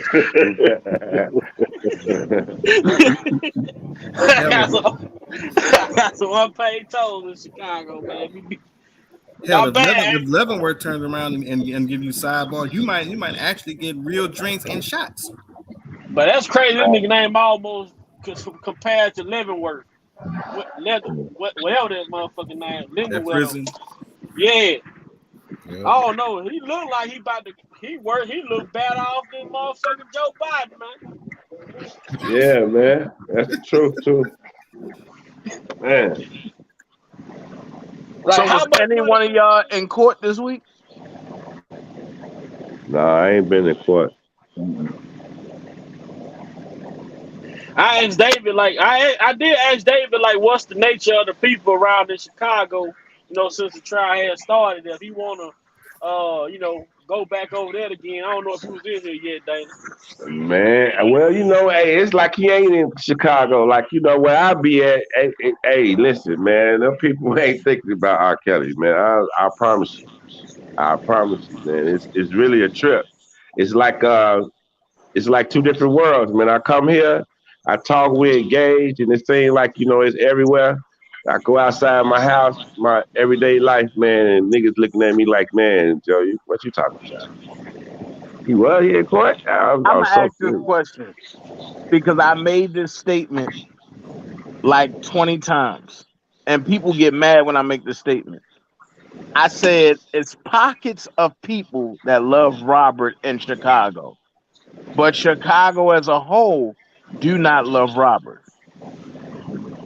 Would you say that that's a fair assessment? No, I say opposite. The people love Robert. I work a lot with the youth, man. They love Robert Kelly. You know what I'm saying? Everybody plays music, but as far as paying attention to this crowd, it's just not like that. So I must be in them pockets that love Robert Kelly. You know what I'm saying? So, yeah. So that's what you were saying a while back, though, Robert. Like, David, as far as like the people not really up on what's going on. But see, a lot of people don't understand. Like, again, like the brothers talk about how important and how pivotal this case is to society moving forward. If they are able to do what they're doing right now, this shit is a person with no funds is really not gonna stand a fucking chance. Not at all. And the reason why I said that, David, not to cut nobody off, but the reason why I said that is because Chicago went bananas over George Floyd. And let's keep it a buck. And I'm not downgrading George Floyd or not. George Floyd was a sherm head. Mm-hmm. However, Robert helped put Chicago on the map. There's no way. Let me. This is what I'm gonna say about that. Now, I feel you 1,000% with the George Floyd shit. I was not with that. Period. I ain't give a fuck. But I gave more so care about Laquan McDonald, who was shot 16 times while he was Right. fleeing the police, not in danger to nobody, and the dude got 3 years. Now you know that's very key to bring up right now when you see a white man come and shoot this black boy 16 times and he out. You understand what I'm saying? And the boy dead, and they held that to themselves for a whole year before we found out about it as a city. We should have told the shit up then. So when I seen that they tore it up for George Floyd, I realized that it's organized, it's orchestrated. This is not genuine. This is not grassroots. That's why I ain't want no part of it, because I seen the fakeness about it. You know what I mean? How we not gonna tear it up for this boy, this young boy? We see this shit, and then we gonna tear it up for a motherfucker we don't know? You got to be kidding me, man. You know what I'm saying? So, you know, you really touched on something right there. That's the reason why I got a problem with a lot of these. Kim Fox is one of the people that came in. Anna Navarro, I think her name is. Rahm Emanuel, he should be on trial some damn well. You know what I'm saying? So Lightfoot. Man. Are you talking about Michael Lightfoot?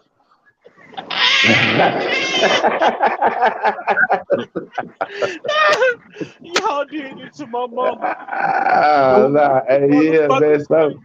So yeah, man. So Chicago, man. The way I look at Chicago, man, Chicago is under a spell, man. We don't stand up for what we should, and we stand up for something that usually don't even got nothing to do with us, ain't gonna benefit us or nothing. You know what I'm saying? So it's like, man, that's the way I see it, bro. You know, it's really deep, man. It's like spiritual. You know what I'm saying? So let me ask you this though, David. How did you feel when all the celebrities came out to support Jussie Smollett over something that he really did, but nobody supporting R. Kelly over allegations of what they believe he did? Oh man, Joe, you gonna make me fall out to keep on bringing up these type of shits, man. You know, I was so mad at Jussie Smollett for doing that shit in Chicago, man, and I'm really mad. I was mad that the judge let him off, man. I made a video about it, man. I actually cried, man, when the dude got the little time, and I know a lot of people chipped on me.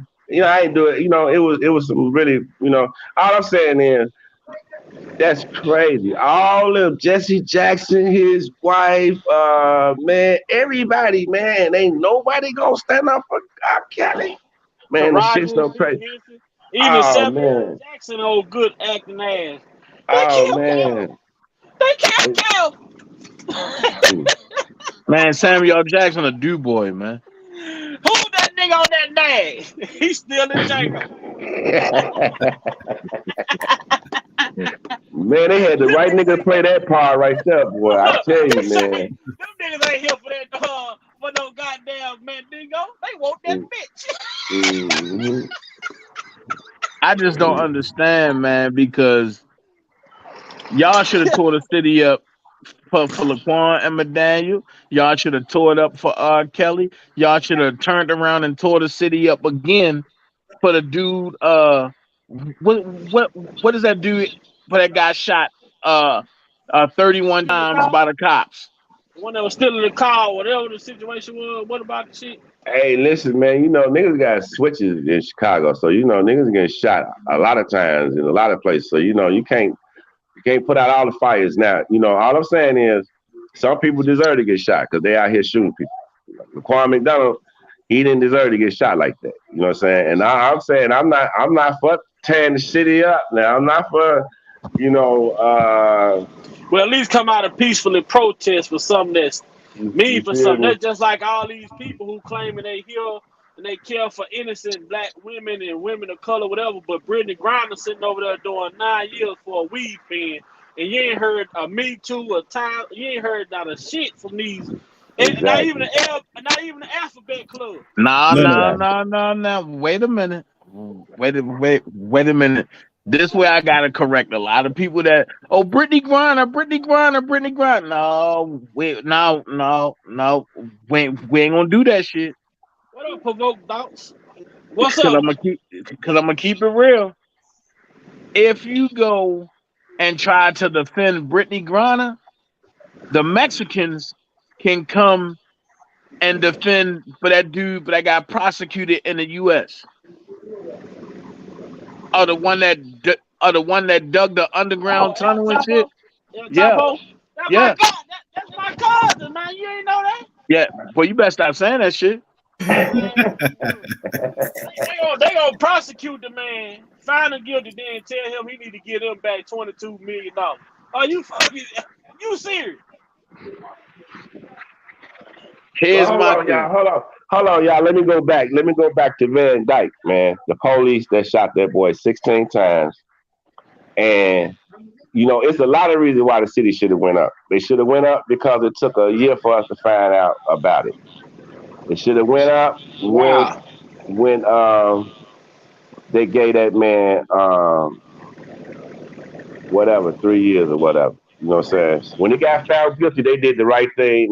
They waited, we paused, and then we waited for the time, but they was too satisfied with that little time that man got. Now, he got the time, cool.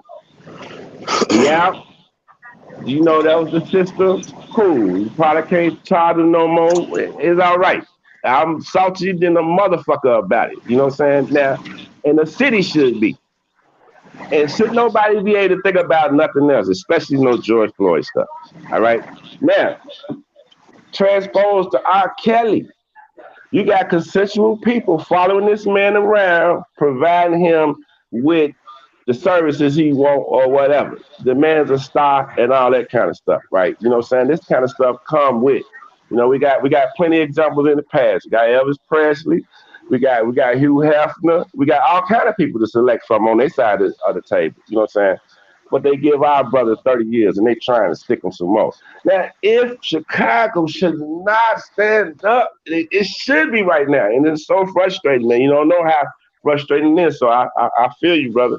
But it's not happening like that. They're not moving like that. That's why I say, but if they did, brother, if they did, man, I'm talking about it would just be tremendous, you know. And I'm a nobody really in the city, you know what I'm saying? You know, I come on here, I'm special, but in the city, you know, I can't move nobody, you know what I'm saying? You know, man, it's crazy, man. You know what I mean? I'm gonna just tell them, man, all Kel supporters, I'm gonna give shit a $50 gift card to come out and protest at the fucking court, man. You know. I mean, now it seems like we don't do shit in case we get something out of it. That's right. Crazy. But the most important thing you should want to get out of anything is you should want to get fairness and shit. And a lot of people get mad or they try to be upset with people like us that voice our opinion. But we voice our opinion as far as the injustice that is taking place. We're not here to say the man didn't do this or he did it or he didn't do it. But we do. All can agree on is that if he did do something, charge him for what he did, not because y'all won't get it back in blood. You know what I'm saying? Y'all feel some type of way. Y'all feel like he escaped justice. All this other shit. That ain't cool. Because we can't do that. If a motherfucker do something to us and get away with it, we go back and retaliate. What happened to us? We get locked up. Well, we get locked up. Mm-hmm. You know, so we talk about a justice system that these people were sworn in to uphold the law.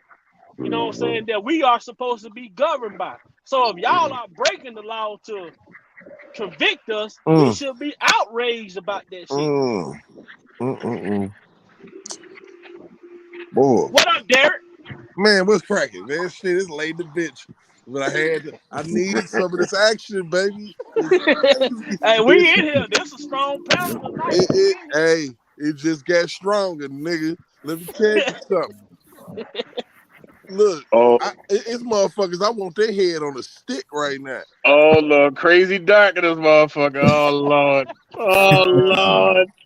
I need some heads on a stick, bro. After this testimony, I need some heads on the stick, bro. Bang, go ahead, bang. Oh,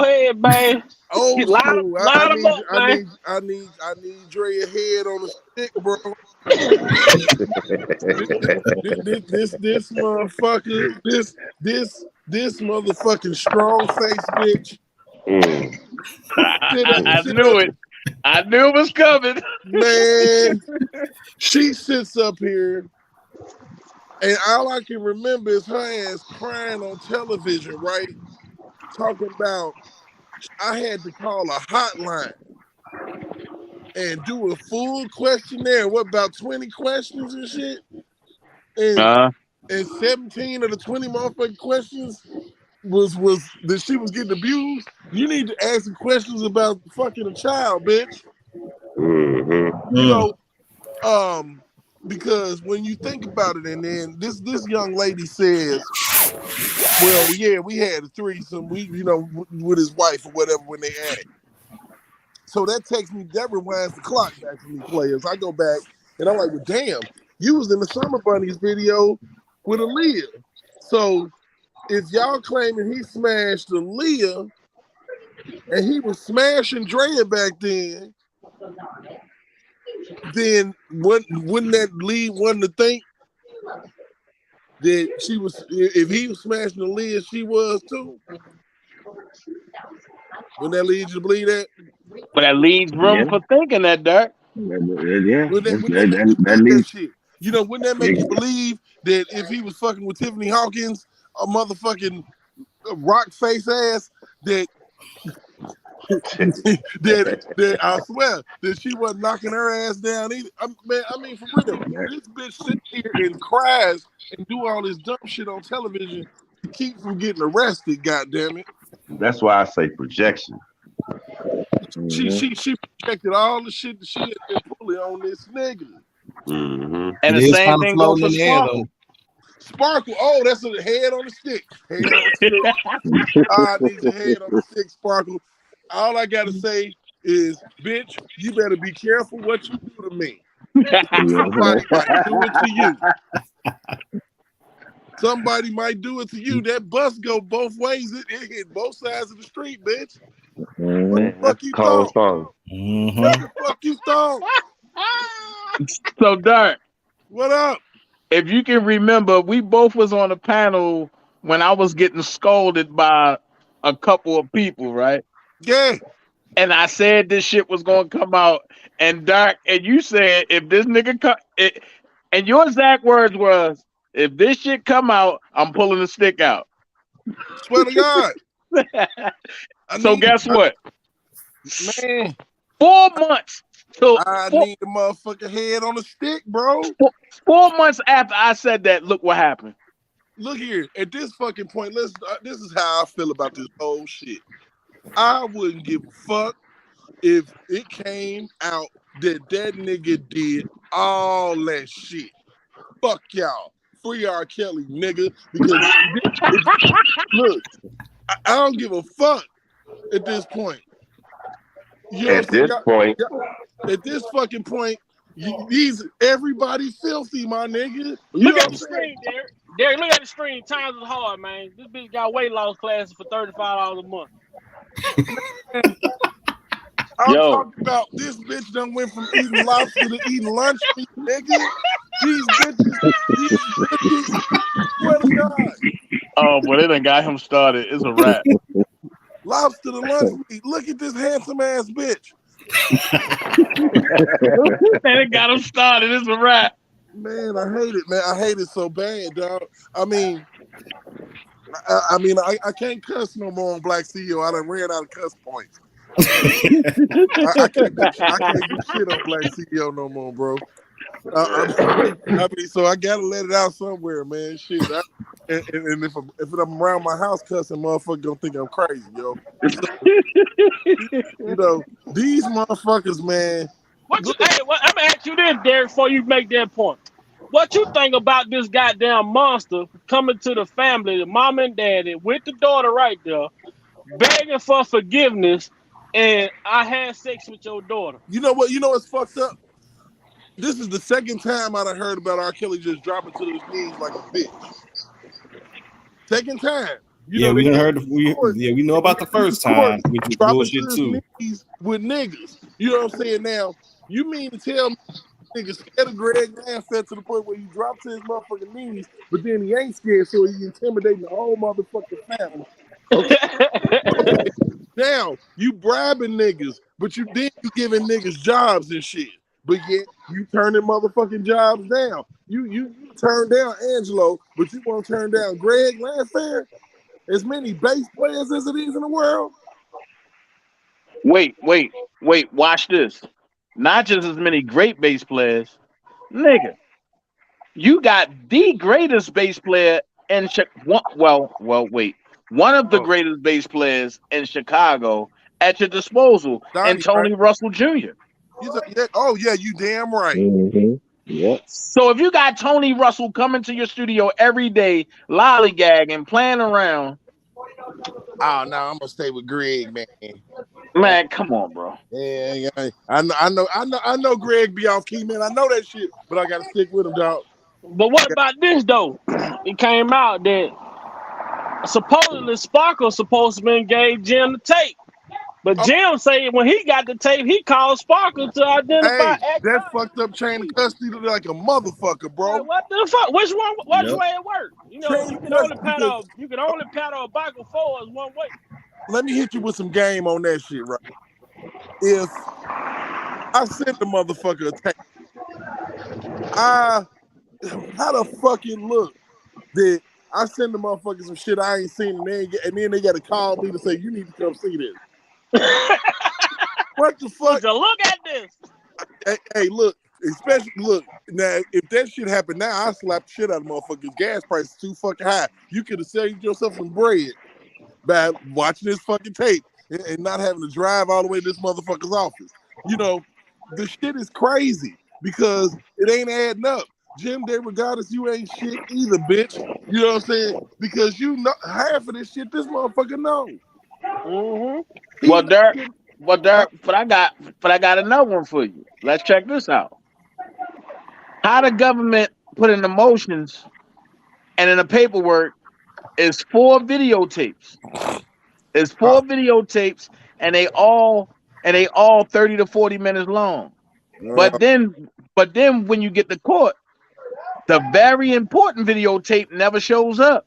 Oh man, look. No, fuck all that bullshit, man. Yo.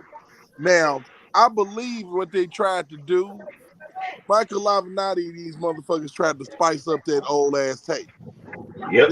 They tried to pour some motherfucking sauce over that bullshit. They fucked the tape up, trying to duplicate it some more. And trying to voice over the motherfucker. They tried to remix that shit like they were R. Kelly. Nigga, who the fuck? Who is the fuck? Who the fuck says 1,000 with 14 times? You know, nobody. Time. Man, I know damn well Michael Avenatti said R. Kelly was saying the shit, but in the court, 14-year-old PUSSY. The female was saying it and talking about some piss on my ass. You wanted it, motherfucker. What the fuck? That's watch another this, thing Dirk. that tripped me out. Dirk, watch this. But I finally seen the piss tape for the first time and today, right? Where you saw it at? On Pornhub. Now look. Now look. The piss tape, and the girl got peed on her chest and on her face, right? Yeah, bro. Come on, say that shit. Come on. But Rashona said he peed in her vagina. He peed on her vagina. So that can't be you, motherfucker. Say that shit, because I promise you, when she said that shit, I'm like, wait a minute. He pissed from your face down to your vajayjay. God damn it. And she said, nope, only on my vajayjay. I'm like, wait a minute, bitch. Hold on. She gonna have wars, man. What's up, Dave? What you about to say, Dave? I got lost in the sauce, man. That just tripped me out right there. Look, no, so Rashona Landfair, head on a stick, bitch. I ain't even know I had a stick for you, but you got to come on with it, shorty. Section 8, my nigga. Section 8 in motherfucking Spirit flight to goddamn nigga, Florida. Section 8, my nigga. You done gave a nigga up for Section 8, bitch. Man, it's the thought of it, man. That just go to show you all these hoes got bad credit. all these hoes. Look, I'm gonna tell you what. If I was Jennifer Bonjean, I'm bringing the motion back. Look, damn it, I need them conversations between Rashona and Angel Cruel. I got to fucking have them. I gotta have them. And she needs the conversations in between Larry McGee and Angel Cruel out the cloud. I got to motherfucking have them, bro. Because think about it. These motherfuckers was like, oh, it's nothing. They wasn't talking about shit. And that's why she said what she said Friday. She told the judge, she said, well, you know, if you would have pretty much she was saying if you would have read the pretrial motion, you would have seen some of these accusations in there. You know, hey. He didn't read them. He just denied them. He didn't read them. He just denied them. Nah, he up there on that goddamn melatonin, man. Ain't falling asleep. He worse than Joe Biden. Motherfucker giving invisible handshakes. Ain't nobody on the stage but you. Who hand you shaking? Get your old ass on, man. God damn it, man. Look, he shaking the hand of ghosts and shit that's coming to get him. Yeah, his wife come and hit his ass on the shoulder. Come on, baby. Ain't nobody out here but you. I was like, I can't believe Joe Biden to turn around and shake a nobody hand. You can't believe it, man. The real Joe Biden gone, man. That nigga turn around, nobody for him. He gonna reach his hand out. Man. The real Joe Biden is gone. This is a clone, man. Look, man, he put his hand on the stick. Nigga, this bitch. This is trying to laugh at, dog. Man, Section 8, bro. I can't get past. That's like a broken record for me. Section 8, bro. Send the picture of her stomach, showing that. See, this is what happened when they got her. Told the people she was pregnant, and homeless. They asked her as to prove to us, you know, show us some proof that you homeless and pregnant. That's how they got them pictures out of her ass. She had to show them something. Boom, they met Nah, hell no. For them conversations, it was too friendly. Here's my thing, and I'm gonna keep it a buck. This is the only thing that makes sense to me. When she said that she needed protection for her family and for her by her testifying, and nobody knew she was testifying, the only thing I can think about is maybe her baby daddy threatened her because that nigga from Harlem, New York.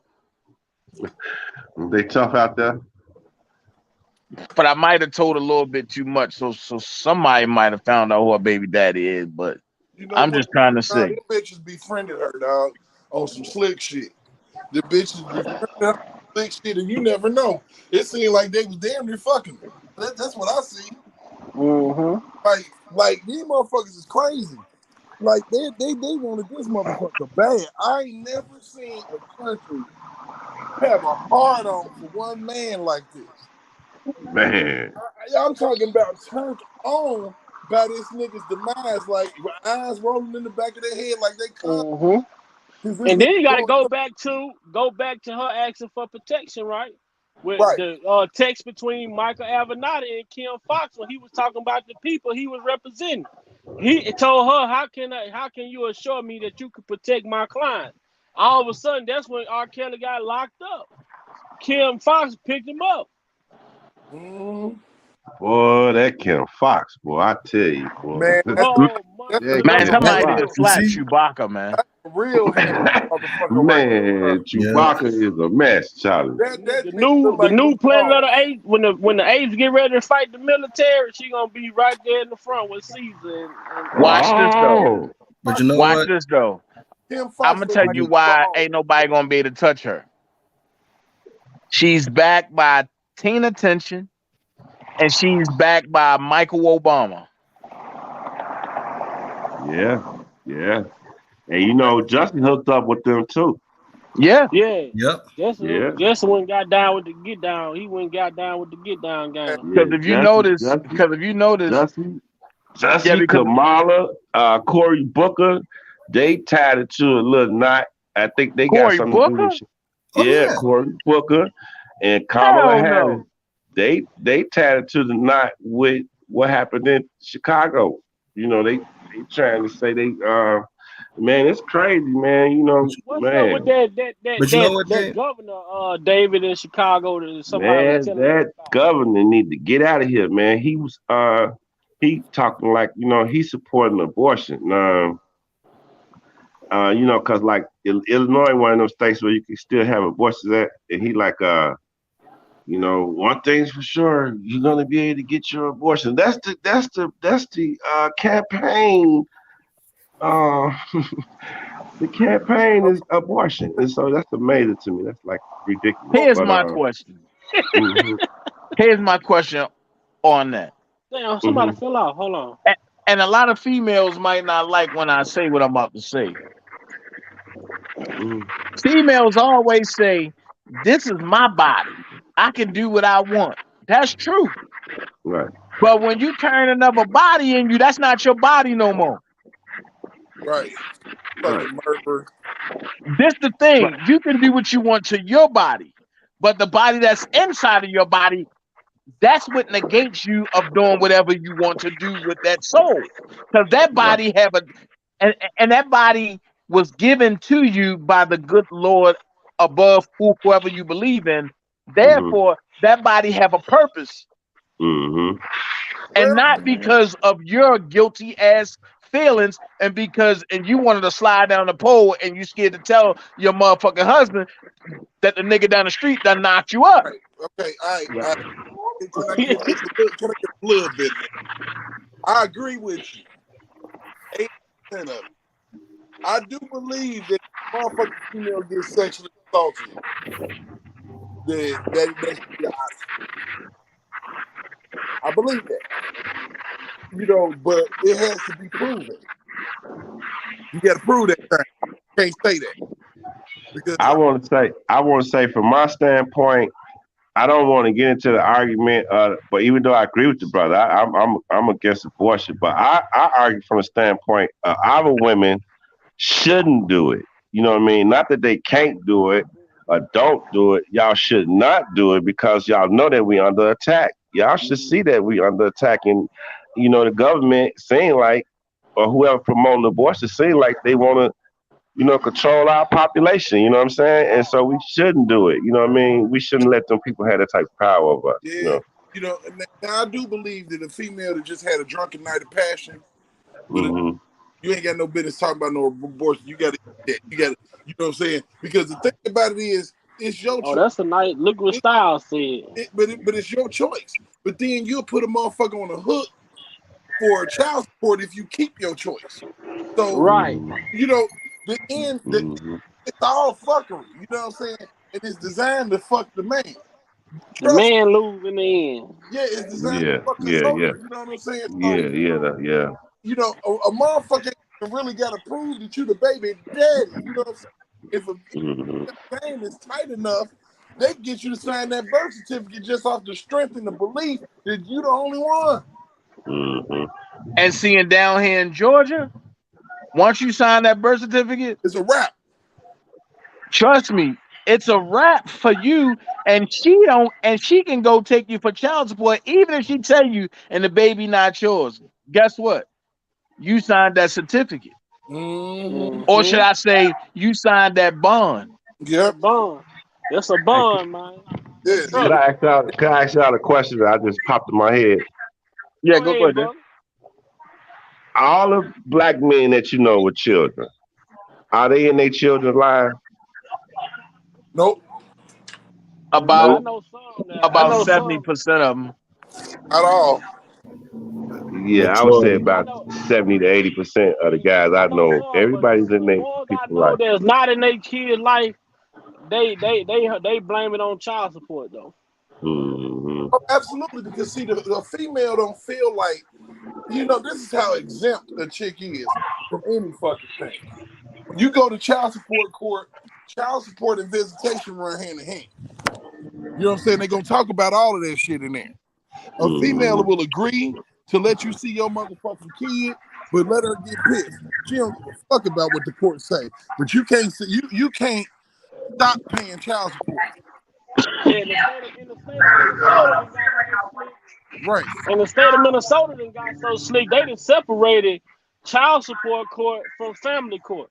So you go to child support court, but if you want visitation, you gotta go to family court. They done But check this separated the out. two. There's no such thing of either one. Of course, it's not. But once you sign up to be in their program, then you come confined to how they run it. It's an option for you not to be, but like they say, lack of knowledge. Man, look, I'm gonna drop a bombshell on y'all and before I go to bed real quick. check this out. If anybody on child support, right, and you gotta pay to a child support court, and they tell you to pay through the app, check this out. Instead of you paying your $200 or your $400, pay $2.25. If they don't send you back that money if they don't send you back them funds and within 30 days, that's a new contract that they have entered with you. And then when they take you to court, just be like, look, what I did is that I just entered a new contract and they didn't deny it.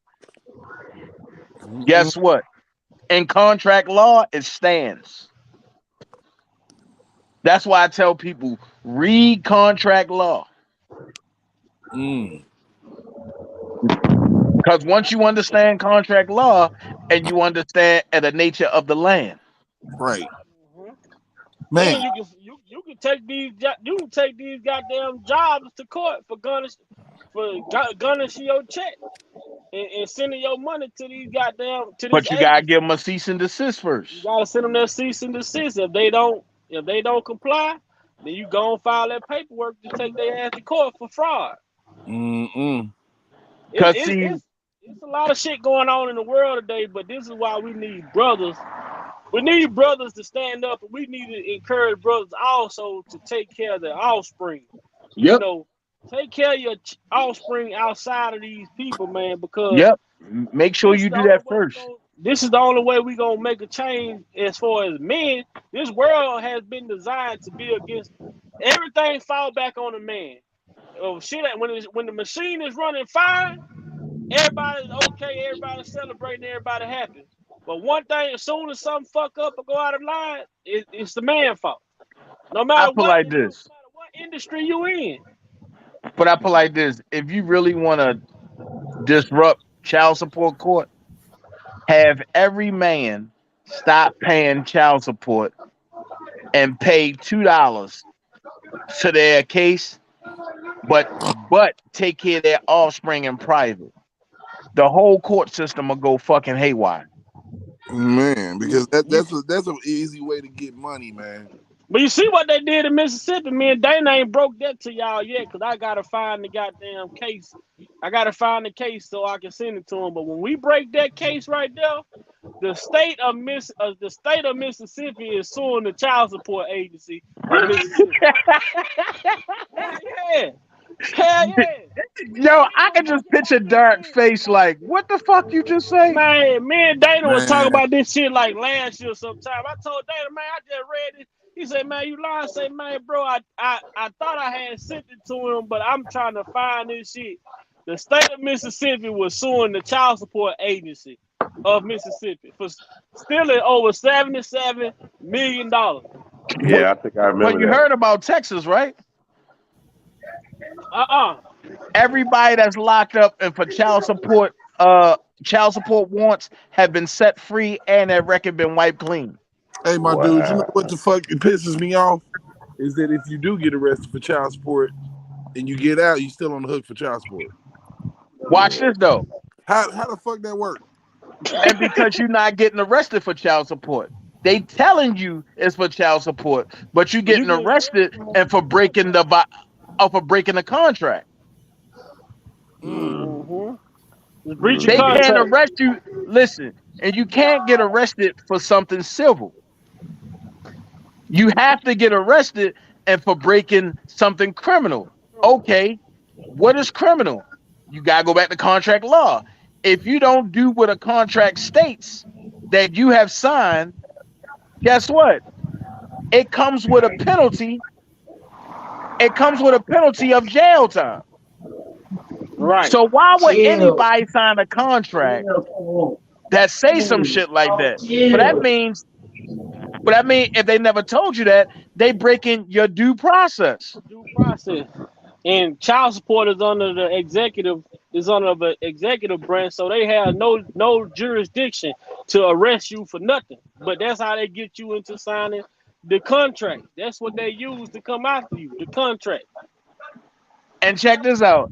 And 100% of the people that gets arrested and for child support is because they allowed it. Mm-hmm. And they agreed to it. Mm-hmm. I'm not going to agree to nobody locking me up, man. Fuck you and fuck your thoughts. And the shit's so crazy for the women, man. If they go and have offspring and they tell the people, look, it was a one night stand. I don't remember whatever this. Guess what? That's it. That's all. That's it.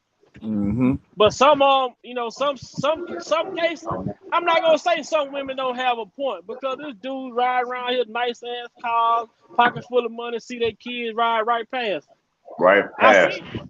I see it. You know That's what I'm saying? bullshit. So I ain't gonna say it ain't room for this to be around, but I feel like guys that's out here that's trying to do it and trying to pull themselves up by the bootstrap.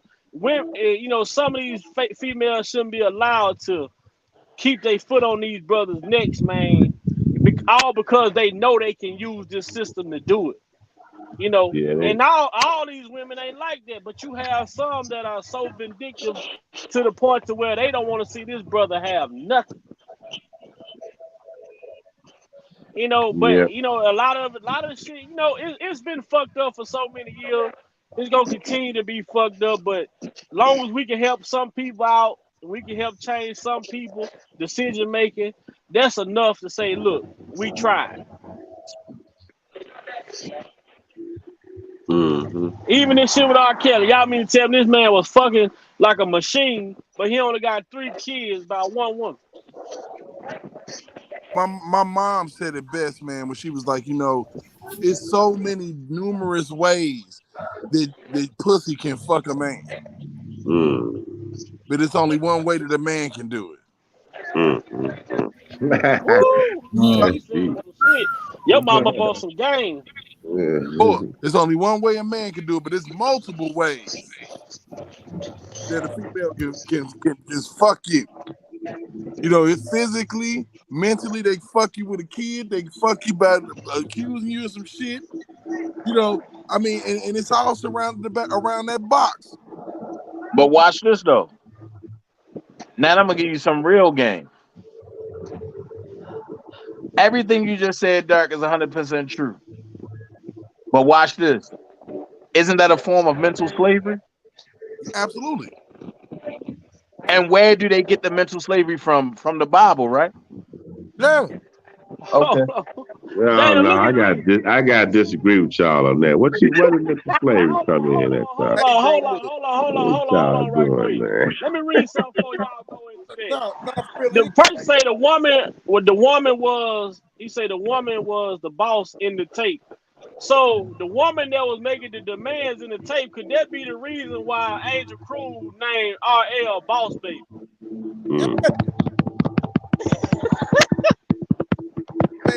Take this shit out, man. Like I said, I need Angel Cruz head on the stick. Don't leave out Melendez. Oh yeah, Melendez too, because all them bitches did their damage and they moved around. Like, come on now. Don't none of these bitches work in Chicago no more? Nope. All on quit. You know what I'm saying? No. And Melendez got transferred to New York, and Angel Cruz, she went to Minnesota. Hey, look, they massage testimony out this bitch. I swear they did, man. Ain't no way in the fuck, man. You gonna send her on a trip? Y'all doing the same shit y'all accusing this man of. Exactly, and that's what the fuck we've been saying. Isn't that called the Mann Act? Man, it's called the Mann Act. It's called witness tampering. It's called all type of shit. All kind of shit, man. The government. I don't know who to charge. Whoever it is that's doing what they doing, they should be charged, man, because they is breaking the law. I'm almost certain, like I said, Jennifer Bonds, she's so cold with it. She done already peeped it. She probably writing the most. Look, I need the text messages. God damn it, give them up. Stop playing. Because the way that they even said that there wasn't nothing there, that's like a kid holding some shit behind their back. They holding them text messages behind their back. They don't want nobody to see that shit, man. No, because that shit gonna break the whole case down. It's gonna break it down even more. But you can't suppress that type of information. This is the type of shit that get people let off the hook every day. This is the same shit right here. The type of shit that they doing right here is the same shit that got this brother right here off his case. Right here. The same shit. Did 44 years in Angola State Penitentiary behind 2 Caucasian women saying that he had raped them, and come to find out the doctor did the did the little swab. One of the females' hymen was still intact, and the other female admitted to been having sex with her cousin, and not this brother right here. This man did 44 years in prison, all behind that shit, and they held that information to themselves. In Louisiana, they held that information for 40-something years that this man had to free himself, and they held that shit and would not present it to the court. And the doctor, medical records and shit, none of that shit. And this man had that shit for after he had did like 20 years, and he had got that information. They talking about how you get this information. You know what I'm saying? He said, I got resources. This man did 44 years.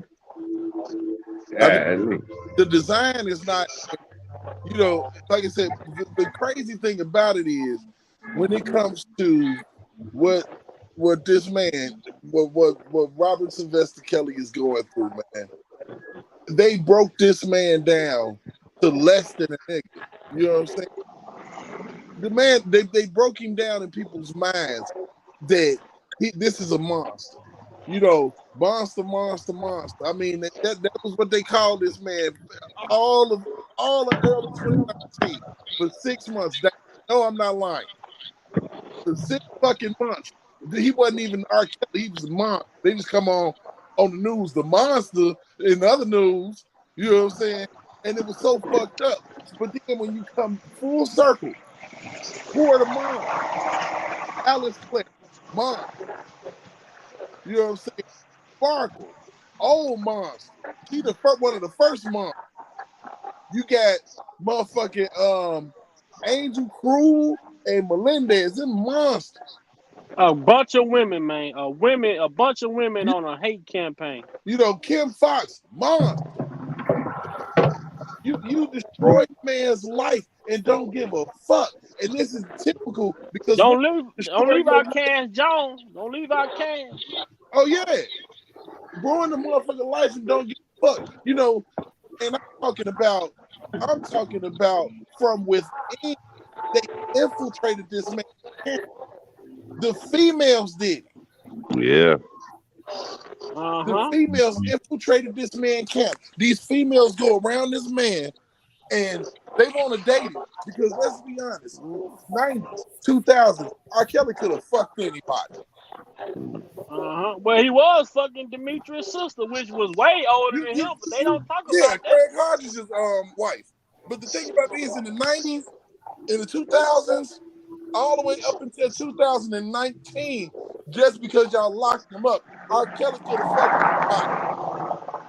anybody. The man could have got whatever the fuck piece of pussy he ever fucking wanted. He ain't got to creep around no corners. He ain't got to motherfucking throw nobody in no trunk. The females was coming willingly with overnight bags to this man's house in Olympia Fields.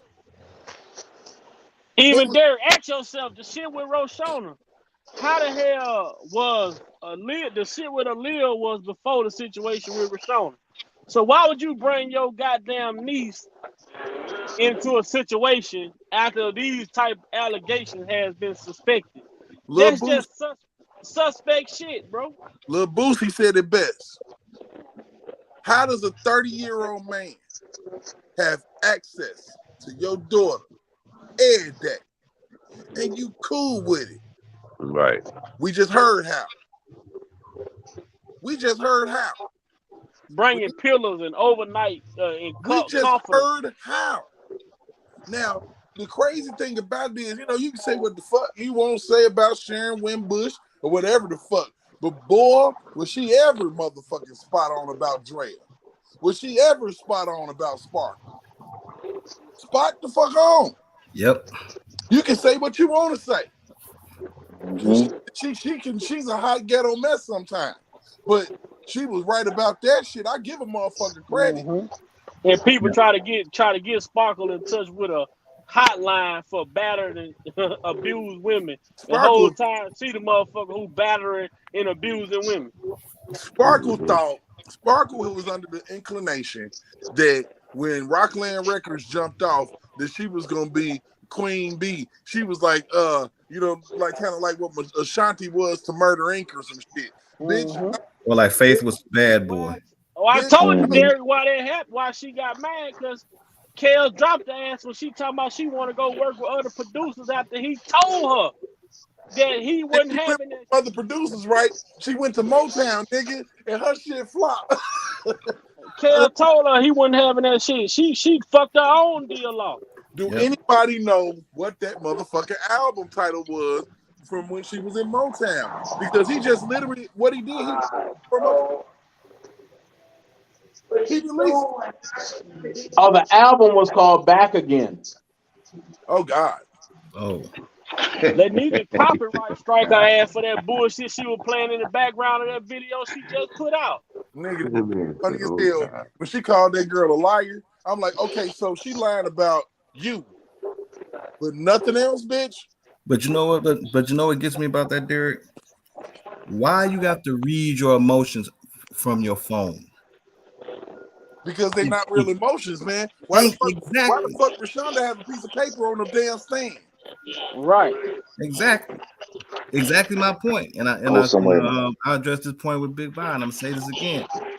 I don't even believe those were her actual thoughts. I think somebody emailed her that script and she just read that shit on IG. Hey, with the same Surviving R. Kelly setup, we don't hear Sparkles talking on no networks without no motherfucking music playing in the background.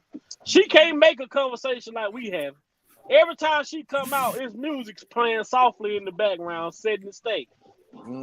She look like Jiminy motherfucking Cricket, bro. Man, that alopecia she's like a kangaroo in the face. Up on the side, she got a taper fade on the side. Motherfucker braid laying down. That motherfucker bald headed on the side. She been stretching so much.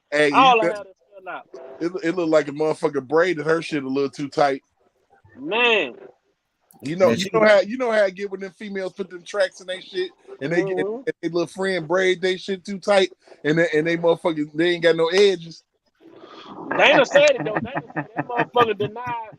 Dana said the only thing she said something about with Roshana's statements was her sitting on R. Kelly's lap rubbing his head. Dana said she didn't say nothing about what was testified about the tape.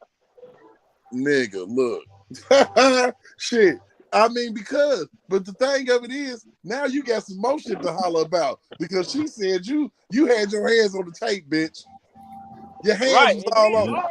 Man, how we been on here for this long talking and we ain't talked about this point that was made by Roshana Landfell saying that the reason why he handed her the money in the beginning of the tape was if the tape ever came out, it would look like she was a prostitute. I'd go to jail for another crime. Fuck it. Yeah. Are you serious? I'm like, wait a minute, that's still a crime. Hide the crime with a crime. Like, oh Lord. I'm like, this shit crime. But the thing of it was, she was talking about how she loved him. And the reason why she was doing all of this shit, she was excited that she was fucking him and all of this shit. But then then this motherfucking lawyer, piece of shit, crackpot motherfucker asked her, well, why did you do it? Because I was intimidated. No, bitch, you just said that you love this nigga. Man, come on now. He was an authority figure and I was intimidated by it. Well, see, that's what the Phoenix, Arizona online graduate had said the day before. He said coaches, teachers, and people like he said coaches, teachers, and celebrities are looked at as people of authority. I say, how is that? When you got celebrities that fucking 7, 8 years old, young ass, come on now. Look, you motherfuckers ain't shit. Y'all done had 3 fucking years to rehearse this motherfucking play. You know what I'm saying? To the point that a motherfucker gets on the goddamn stand and sits up here and Bonjean asks him a direct question and he don't answer waiting on this motherfucker to object. We just talking about that one today. Yeah. That was one of the craziest things that I ever heard. You know what? You know what I really want? I really wanted to see his face when that objection didn't come up. That's what I wanted to see. Any minute now. Damn, you ain't gonna object? I'm gonna answer this question. Help me, nigga. Hey, look, they done gave him hand signals and shit to use. He pulling on his ear and shit. Hey, motherfuckers, object. Shit, I don't know where the shit is. You know what I'm saying? People don't know where nothing. These motherfuckers don't know shit about where no tape is. These motherfuckers have DVDs. Okay, what the fuck? All right. But did you hear them say this? The detective say it was a tape. When he went to go look for the tape was missing. The prosecutor said allegedly that's the tape that R. Kelly and McDavid was able to buy back. But how the fuck was y'all able to show the tape in 08? Right. You know, because I'm gonna tell you how. Because just like you can get the on any street corner, that's how they can show the tape. That's how. That's easy money. If you could get this, look, I ain't gonna even lie to you, motherfuckers was selling it in flea markets, barber shops. Yep. Hey, that's what Don Russell said. Nigga. They used to sell them bitches. They used to sell them shits out in Jewtown. Nigga, they was selling it as a combo pack with the Love Land album on bootleg. God damn it! This is how the series it was. That's true. Look, like I said, I'm from right there up north. I'm from Gary, Indiana, bro. I used to go to the motherfucking Swaparama. I was there one day when his motherfucking team came in there and ran roughshod in that bitch, looking for VHS tapes. I remember this shit. They came looking. He wasn't nowhere. Because it came out, they said because the Dre was on the tape. He was trying to get the tape back. I believe that he was more looking out for her than anything. Don't nobody want to see that handsome ass motherfucker making no fuck face. But do you see the motherfucking hands? That motherfucker got that motherfucking hand twice the size of mine. Bro, man, fuck that. Dre looked like Lou Ferrigno from the back. Hey, but if she was pretty, she was a fine ass woman though. Hey, look here. You know what? But undeniable, as fucked up as she is in the face, I bet you that motherfucker got some flame. Got smoke for your ass in the big room. I'm gonna be honest with you, man. Though you see, she had her legs on her head, man. Nigga, and she don't. Yo, all of her body is double jointed. Yo, like what the fuck? Man, I bet you she got that flame, nigga. Yeah, man. Hey, that's who she had. R. Kelly legs shaking. That's why that shit trending on TikTok. Hey, I love that. Because you can't look what they did. They took see. It's what people don't understand, man. Is this is twofold for motherfuckers. Not only have you disrespected this man's entire fucking career by running him into an enterprise and talking about that his whole career was a fucking ruse, and every album I fucking bought, I was supporting fucking just supporting bullshit. Sex trafficking. Yeah, you know what I'm saying? And I done bought 16 fucking albums, dog. You know what I'm saying? So you telling me as an American citizen, oh no, nigga, it was like I was buying dope and didn't even know it. You know what I'm saying? Right. So you got. But that's what I said about the tape, though, Derek. You mean to tell me this nigga walking around with the goddamn tapes, with like a case on his these back. bitches ain't? But these bitches ain't. He walking around with these tapes like they not illegal. I mean, with a case on his back. Like, who does this shit? Who the fuck? Some of the shit that they say that this man was saying and doing, ain't nobody saying or doing. No human being would say no stupid shit like this. Forgive me. I fucked your daughter. Could you please forgive me? I'm not helping you this time, Robert. You're done it. Bro, I'm not. Yeah, man. I'm not helping you this time. I'm not gonna help you this time. Man, he would have been on his knees telling me he'd have fucked my daughter. Man, look, baby, y'all motherfucker get ready to put some money on my books, that man. nigga in his teeth. If he said this time, what happened the first time? He said, I'm not. She said that he was saying, I'm not helping you. I'm not helping you. All historical. I said, you know, the word historical describes someone who's irate, you know what I'm saying, all over the place. but you everywhere but whooping this nigga ass. Shit. You tell me some shit like, man, look, I tell you this real life shit, man. No lie, man. I had a situation in my life. My family that I deal with, they look at me. I'm the muscle. When some fucked up shit go on, they gonna call me. Hey, this happened. Some shit happened with one of my auntie children. She called me. This shit going on. I went over there. What happened? And this shit was some family type shit. You know what I'm saying? You did what? I say, oh, hold on. I played that shit cool, but look here.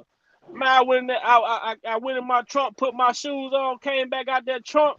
That nigga already knew what was on. He took out running. I chased his ass down, kicked him all in his ass, kicked him in his face. I tried to beat, and this is my cousin. I tried to kill this motherfucker. My motherfucking mama, my grandma mad as hell at me talking about some, why you do that? You gonna go to jail? I say, man, don't no motherfucking police honor no motherfucker doing no shit this nigga is being accused of. Right, but bro, check this shit out, man. Like I said, you ain't, this the shit that trips me out about this shit, because you ain't never ran across a crazy motherfucker. Look, I mean, you pissed. They say you pissed on my daughter. I've seen it on tape. I'm irate. I'm ready to whip your ass. Nigga, that's almost like, that's equal to you fucking my wife. That's equal to you broken my house. You done fucked around. Yeah. Not only did you fuck my kid, you pissed on my child. My child, man. You my child. I'm supposed to love. I'm supposed to love her. But you piss on her, and Linda say y'all crazy. Man, ain't no way, man. Ain't no way. You jump on my brother, I'm coming to fuck you up. My sister's boyfriends hate me because if I heard they done got into a fight, I'm coming to slap fire out their ass. Look, man. Let alone you done touch my daughter. You touch my daughter. And look, all of this shit pops off after Aaliyah, after the Aaliyah shit. Now my That's what I was is, saying. where's your sense of, I gotta protect my kid? What? Right. Why is you cool with her going over to her godfather and kicking it? Now, but the contradictory statements though, in the testimony, okay, there's been so much contradiction, because she said that once she asked him and rubbed him all over his fucking head and was like, I want you to be my godfather, and he chuckled and said yes. Then the parents was cool at that point with her going and being with this man for days and days on end. But then you turned around and said that you had to lie to your parents and make it seem like that you was going with Drea and them. That's bullshit. My point exactly. And then according to the white woman. Go ahead, Derek. But then hold on. But when you say Drea, no, see, then it goes back to Drea being the one. If she said it, right, if she telling her parents she finna go with Drea, right, and we come to find out, is Drea the one that did Drea have sex with the girl too? They say her and Drea on the tape. Yeah. You see what I'm saying? So it's like, man, and she Sparkle had sex with her. Oh wow! This is not Sparkle niece though, right? That y'all talking about? Yeah. Sparkle. So it's like the Queen Pen, like Common Sense song, the Queen Pen. Y'all remember that song? Yeah. That's what's going on right here. There's some ladies still up right here, baby. And keep in mind what Sparkle said. She said it's a family thing, so it all adds up and makes sense. She said she was on the verge of getting her a deal. She wanted to bring her family in because they was a church. They started off as a church choir together. Then she got in with R. Kelly. So when she was on the verge of getting her deal, she decided to bring them in. Then you introduce your niece. Why would you introduce your niece? You talking about because she can sing, but this girl was fucking hooping and everything. They said she can hoop her ass off. You know what I'm saying? She's the truth. Why would you fucking introduce her to? What was your purpose of introducing her? But this is the thing, the cliffhanger. She already got in her mind this shit that was going on with Aaliyah, so she feeling like, well, he already been accused of this shit. In the back of their mind, they came to this man with that shit. He already been accused of this shit, so we're gonna bring another young female around, and boom, here you go. But like Roshana say, she kept threatening him. She allegedly kept threatening him about the tape. you know it's a tape when she wanted something. Like, make this shit make sense. Look, man, like I said, anybody who brought their kid around him post Aaliyah, you need to be charged with solicited, motherfuckers, because you sit up here and you knew some shit. And I don't give a fuck if it ain't true or not. God damn it, if a motherfucker is accused of stealing, even if I don't know they did it, I'm not finna leave my wallet on the table around these motherfuckers. Right. That's stupid. You know, so you got motherfuckers like Angelo and Alice that can get up on national television. What? Hold on, Lo. Look, Lo, hold on, Lo. See, now, I'm gonna tell my story. Go ahead. Go ahead. Now, he say, that nigga killed me. He say, hell yeah, the motherfucker face lying. Yeah, the bitch was lying. I got 4 hours of video and audio of the bitch lying. The bitch mama told her to go back and get some more evidence. They better make the bitch shut up. No. So I released these 4 hours of video and audio. I said, that motherfucker said, now I gave you 120 hours to get back. I'm talking to you, Kelly, the singer, you bitch ass. Yeah, I said 120 hours. I started counting on my fingers. J-Rock had to tell me that 5 days by.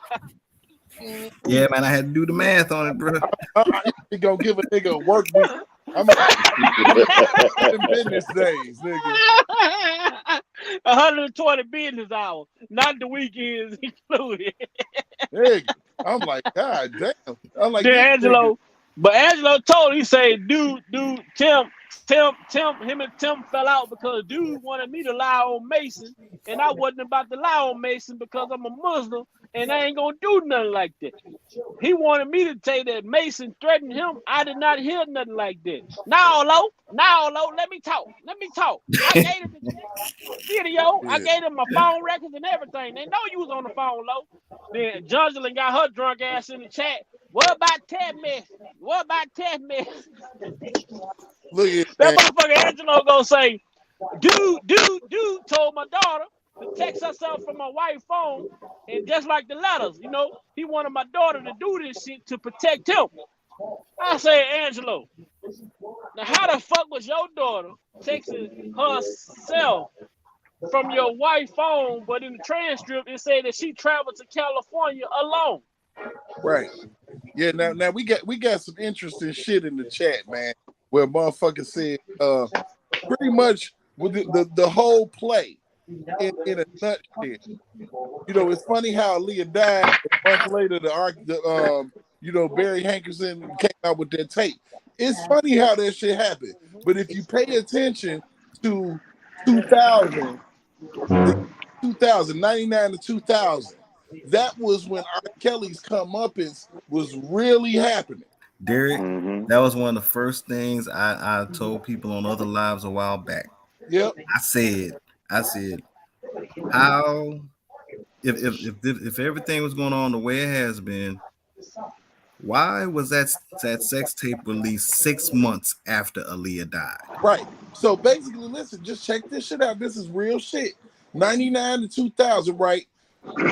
You coming off of the success of one of the best double albums of all fucking times.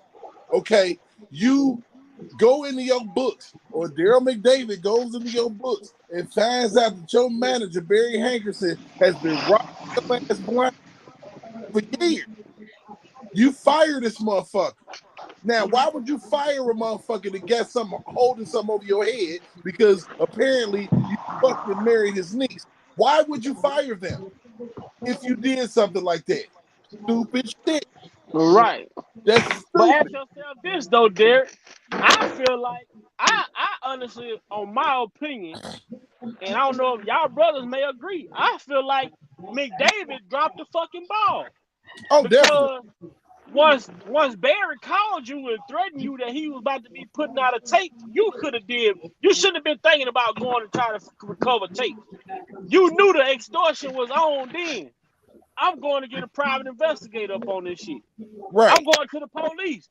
Look, the former manager got fired, no longer work here. He disgruntled. He called and said he finna goddamn extort Robert with a videotape coming out, alleged or whatever supposed to be on it. The same way they did Don Russell, they could have did Barry Hankinson motherfucking ass. But Daryl, he thought to go try to get tapes back instead of going to the authorities about the fucking threat. Right. Right. You know, because extortion is a crime. You know, but motherfuckers, look, the thing of it is that motherfuckers didn't want for their hand to get shown. That's just like you look at Alice and Angelo. The only reason why they came out is because of the Savages. Other than that, they would still be silent right now.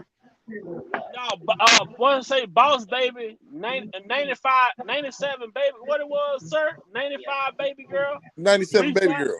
97 Baby Girl reached out to the Clarys and to the Savages. Oh, that's Asante, baby. Yeah, they say it's either Asante or Cass Jones. Nah, that was Asante. So that's who put the battery in the backs of the Clarys and the Savages. Right, because she had to what John Jolin Savage said, the true information from the people. This is the true information from the people. Who is what did she say? Who is what did she call Azriel? April. Who is April? Bitch, what? True information from the people. Okay, motherfucker. You heard that your daughter was being abused by R. Kelly, but you ain't have no proof. But look here, Kelly, I'm giving you 120 hours to get back to me. You know who it is. It's Savage. You bitch ass nigga. Then your daughter put out a motherfucking diss track against R. Kelly. Now you got your underage daughter putting out a diss track against R. Kelly. That tell me you ain't got no control of your fucking household. Because where I'm from, around here, between Normandy and Western, we call children getting in grown folks' business an ass whooping. You hear grown folks talking, you get battered in the fucking mouth. Yeah, no, you gonna make a diss track about a grown man that ain't got shit to do with you. Tim ain't had no control of his house. You heard him on there. Man, I'm leaving my wife, man. We getting divorced. Because once a Savage leave, it's over with. Savage don't come back. Because the thing of it is, if he liked the young ones, for real, why didn't he smack the daughter? Because truth be told, she finer than Johnson. True. He left his daughter with somebody associated with. He left both of them with somebody associated with Kelly. But they was hoping that he went for the younger. They was hoping that he went for old girl. Mm-hmm. They was hoping for. What you say, David? Hey, who was that was taking pictures of their daughter damn near naked? That was Angelo. No, that low. That ain't me. I wouldn't do nothing like that now. That low. That low all day. Low gonna take pictures of his daughter now. Angelo Clary. That's Angelo the Muslim now. I don't know what Muslim faith he run under. I ain't never heard of no shit like that. Now you know the thing about you know, and this probably strike a nerve for some people, but in some religious sects, they can actually marry a child and consummate at, you know, like 9. What we're talking about is acceptable in their culture, and so it's crazy, man. And you have some of them people in the United States too, and you never hear about them bringing them people up on charges. I worked with a guy. He was from I think he said he was from Sierra Leone over there somewhere. But whatever his religion was, his niece married a guy that worked at our job. But he had said his niece, he had already what you say the word consummated, whatever. For the guy, his daughter was married. Pretty much, it was the girl cousin. Yeah. So when she get old enough, it's already put in place for the two of them, for the niece, the uncle niece that had kids. Her kids gonna marry her uncle kids. God damn. Oh yeah, it's fucked up. Mhm. It's fucked up. Strange bedfellows. Yeah. Mm-mm. Man, you know, but like I But said, see, you know, in other country though, they say once the young lady have her first menstrual, it's just some fucked up shit, man. says We the just Yeah. mother. we just been spoiled over here, you know, in Yeah. this country. But a lot in these other countries, it's really women going through hell. Yeah. Yeah, that's true. They don't have nearly have, actually women run the United States, when it comes down to it. Definitely Chicago, not Illinois. But the women got all basically the key positions. So they really are doing better in the United States than I don't know, maybe Europe is better. I don't know for women. Probably. It's just a fucked up time that we're living in, and it's good that brothers, you know, we can come together. And I'm quite sure every single brother on this platform gonna say, you know, if this is something without a shadow of, they have to cast the doubt out of our thought when it comes Mhm. to them saying that this is some shit that actually happened. Mhm. Because we saying like, look, y'all saying this happened, but we know how shit go. If something happened, you don't have to overreach and Mhm. overexert yourself to say X, Y, and Z happened. Right. Man, the You know truth what I'm don't need no help, dog. Mm-mm. Facts. The truth don't need Section 8, bro. Thank you. Mhm. saying?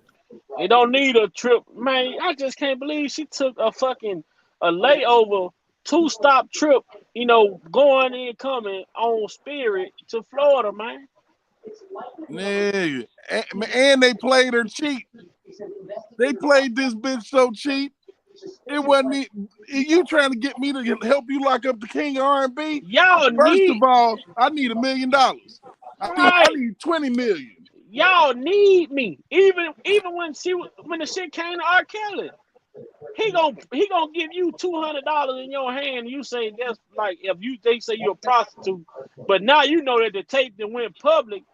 Hey Robert, hey Rob, I know this tape is public now. It's out there. Well, you know it's me on the tape. If I come forward, it's over for you. I need you to give me goddamn $20 million. Right. Nigga, Vince McMahon was doing it. He was Mm-hmm. paying big bread out there. Shit, Harvey Weinstein, look at the type of bread he paid. But don't you think? I was thinking like Harvey Weinstein, right? It's the little theory that I done developed with the media, right, and how they go after people. Harvey Weinstein is a question mark in my head, man, because they went after him like they went after everybody who they don't like. You know what I'm saying? And so it makes me Mm-hmm. say, but damn, I'm a little bit reserved. Like, I don't quite know. You know what I mean? I don't think he's guilty. Yeah, that's like where I'm at with it. I don't know too Look, much They about just the had case or nothing. no, they Huh? just had you know what? they I don't just think he, had to bring him in to make it look like it is not Yeah, yeah, yeah. That's what I'm the, saying. the to same make it not look targeted. the same Yeah. shit that they said about Kells, they said about him. How the fuck do you rape a motherfucker, right? And then they jump in a relationship with you and be with you for 2 years. Exactly. How? Yeah. That don't make See, no that's what motherfucker. I'm saying. You talking about Stockholm syndrome or whatever the fuck? What the fuck do you mean? These bitches wanted careers, man, and they was willing to give up their box. Mm-hmm. And It then the was shit so crazy. When they did the shit about Hugh Hefner, they talking about exposing secrets of the Playboy. But as soon as shit come on, you only hear about Hugh Hefner the first 5 minutes. They go straight to Bill Cosby and Don Cornelius. right, Come Right, on, man. right. Like right. niggas was running roughshod in the Playboy Mansion. Yeah. Like, come on, man. What Hey, type of shit is this? they just paint black people, man, black men as some savages. So, I'm at the point right now, dog. And I'm gonna be honest with y'all, man. I, had a little situation with a chick that, these bitches don't appreciate shit. Okay, you could do for them, but they don't appreciate a goddamn thing. Not all, but just some.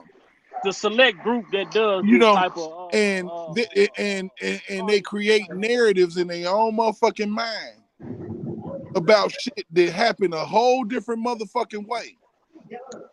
Just so that they can maneuver how the fuck they want to maneuver.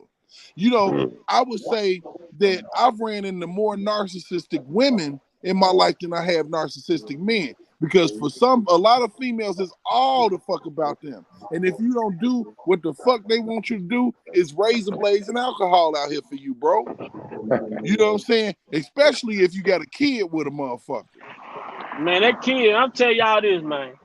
This shit happened to me in real life. My first son ever. I thought me and his mama was cool. You know, I signed the birth certificate, all this shit. Lack of knowledge. So, you know, they put you on child support when you first start off. I'm coming fresh out of high school. Well, we just gonna put you on the basic plan we can find. Boom. So it's come time for a review. By this time, shit, I'm working at a job making decent money. You know, I was making like $23, $24 back in 2012. You know what I'm saying? So I'm making good money. God damn it, we go to court. This motherfucker ride to court with me in the car. I picked her up from home and we drove to the court. We pulled in the motherfucker. Boy, we get in that courtroom. The goddamn them people come up, they talking to her, talking to me. They say they crunching the number. Boy, they say this girl income was $1,600 a month. They said, Mr. Siggers, last year you netted at about $62,000. I knew I was up shit creek without a paddle. Boy, said, my child support went from $50 a month to $881 a month. Tell me why this motherfucker caught the city bus home. She didn't ride with me. That motherfucker didn't ride home with me. She caught the city bus home. Nigga, that's about as bad as me and my baby mama when we went to church. I said, are you serious? Nigga, look, I'm talking about me and her had just fucked the night before. I'm talking about I'm caught up in the afterglow, nigga. We go to court the next morning. She's sitting across from me. I'm looking at her like, damn, that shit was good in the motherfucker last night. Shit. You know what I'm saying? We get in that motherfucker. She act like she don't even know me, bro. Damn. I swear, I was like, wait a minute. You know, so we get in this motherfucker. And real talk, I wasn't making this back in 99, 2000.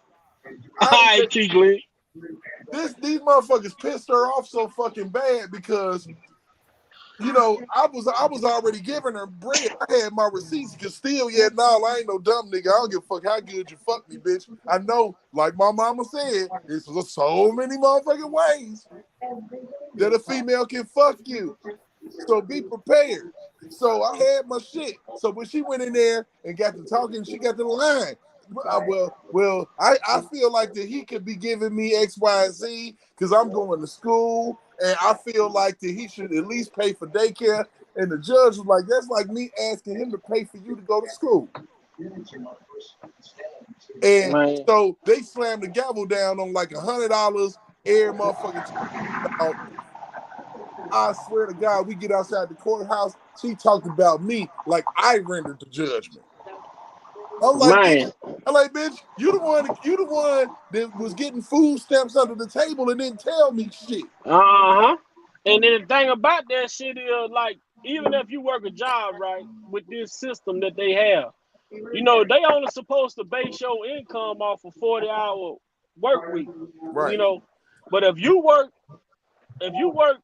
consistently, like 50 hours a week for over a 6 weeks period of time, that now becomes your regular hourly pay, your regular hours of work. So now, normally, if you made $500, you just picking up overtime because of holiday coming, not knowing this shit gonna affect you when it comes to a review. Now you done went from making $500 to $800. Now they want to come back in and get you some more money. But I gotta say this: I take my hat off to that young lady. because when them people stretch my ass out, man, I lost a lot of shit. I lost my apartment, man. I lost my vehicle. I lost a lot of shit, bro, because the way I was living, it wasn't responsible. And when they did that shit, oh man, shit started to crumble. But she came back years down the road and she went in there, and me and her went in there, we sat in there and told them people we don't want this shit no more. You know what I'm saying? She came back and righted her wrong, but I became a better man because I was bitter. When they did that, I didn't want to say shit to this. You know how it is. Man, you let these people, you ain't object to it. This motherfucker wasn't working nothing. Like and then I'm like, are you serious? But I can say she came back down the line and she came back. I made myself deal with it and became a better man about the situation, and she came back and she fixed it. You know what I'm saying? So I gotta take my hat off to her on the behalf of that. Right. But you know what? My baby mama, man, I took away the payment. I was like, okay, you want to act like that? No more dick. If you want to do that, if you want to act a fool like that, no more dick, bitch. Your ass got food stamps for 2 years and then tell me shit. You fixing me sandwiches. I'm eating good and shit. Not knowing it was gonna come back. You pay for all them lunches. Nigga. Man, I swear to God, man, I'll never fucking forget it, man. Like, I'm like, bitch, you was getting stamps? You sound like my dad, boy. But you getting stamps, but my daughter is at the house every day with my mama eating while your ass is school. What the fuck, bitch? Like, that's how it be sometimes, man. You know, they just, they lay out a system, like, and they make it so hard. Like, even for me, like with my situation right now. See, if I didn't have a job, the resources that was available for my son, mama, them resources ain't available for me. Right. You know what I'm saying? But I got a child.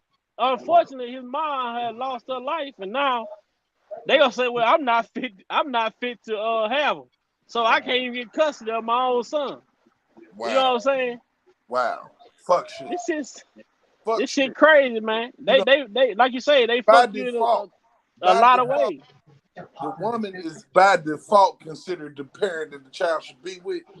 You know what I'm saying? And it's crazy as hell because you got some fucked up ass females out here. Man, you seen the woman got high on that damn. They say she was on fentanyl and cut the goddamn kids up and put them in the goddamn freezer, man.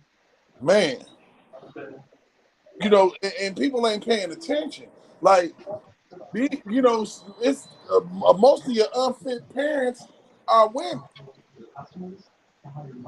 You know, and I ain't finna, you know, it's crazy as hell because, like I said, females be so independent, they could be in fucked up means, nigga, and be cool with the independence. Like, you know, like I said, the chick that I'm talking to, you know, like, to be honest with you, she a fine motherfucker, but she ain't on my level, dog. And I had to realize that shit. You know, to go over a motherfucking crib where there's 3 motherfucking females in that bitch, your mama and your sister grown, and your crib look like shit. You gotta wipe your feet walking out the door, huh? Nigga, your crib look like shit. You come over my motherfucking crib, nigga. I got my shit dope as fuck, and it's clean as fuck. You take your shoes off immediately. You can run your across my carpet. Look at your socks, and ain't a speck of dirt gonna be on your shit. You know, but you got these females out here that feel like that a nigga like me that can do for myself something wrong with me because I don't. Yeah,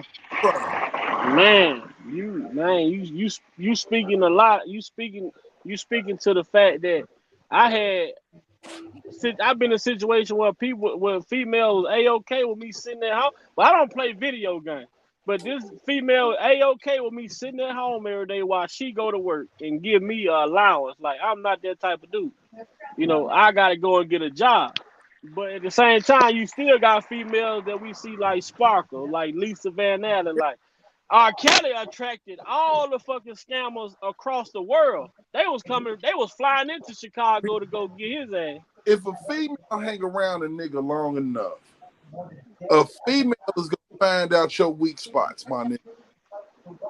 You know what I'm saying? They gonna find out what make you tick. They gonna find out what you look at. They gonna find out how you like your balls rubbed. Nigga, all type of shit.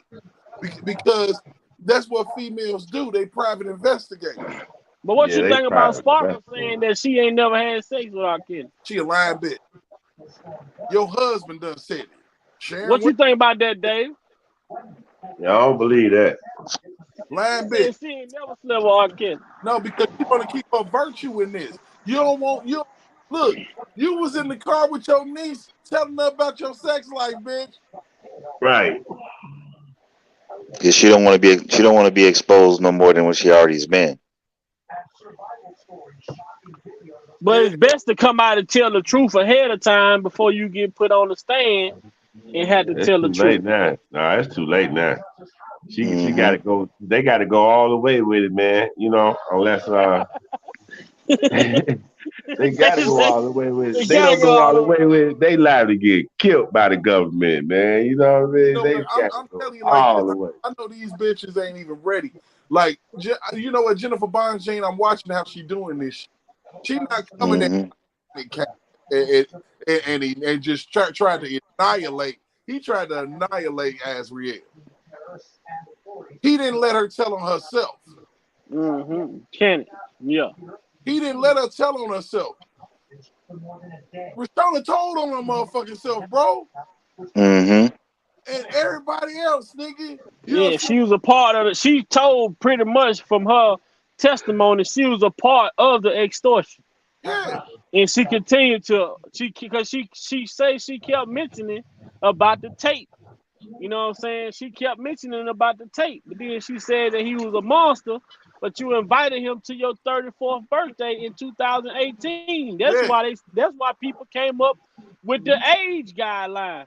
If you was 34 in 2018, you 38 now.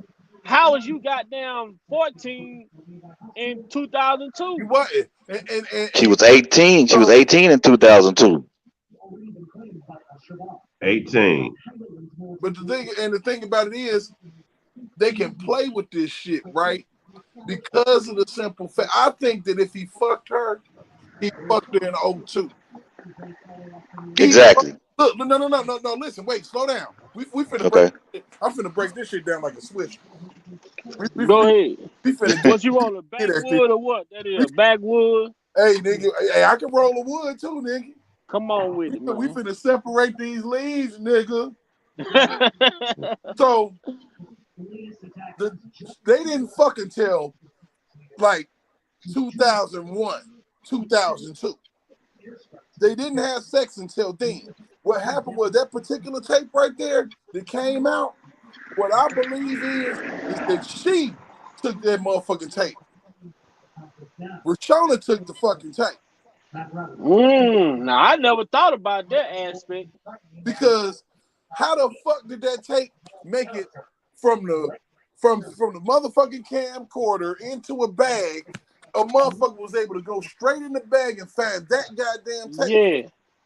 Right. That's what we said. The most incriminating shit you could ever find on a nigga. You had to know where it was.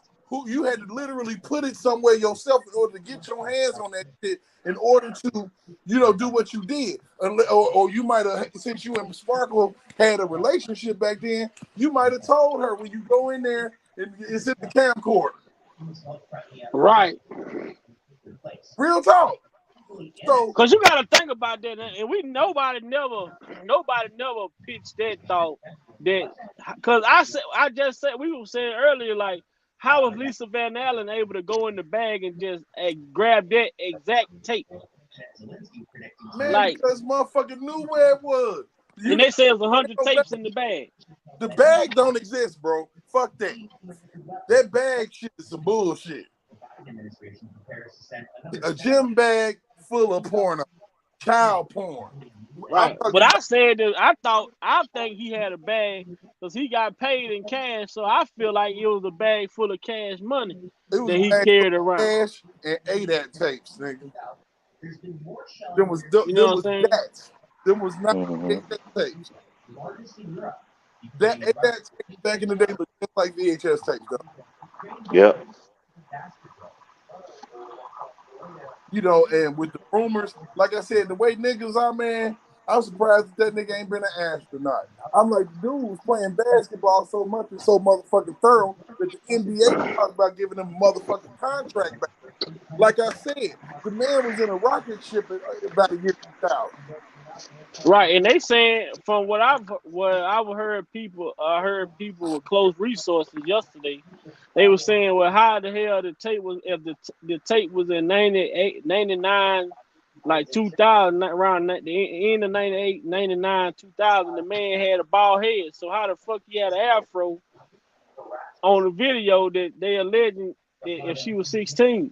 Right. Which means if she in 02, if she was 18, that means at 16, shit, that would have been 98. She would have been 14. You know, they say he had a bald head at 14.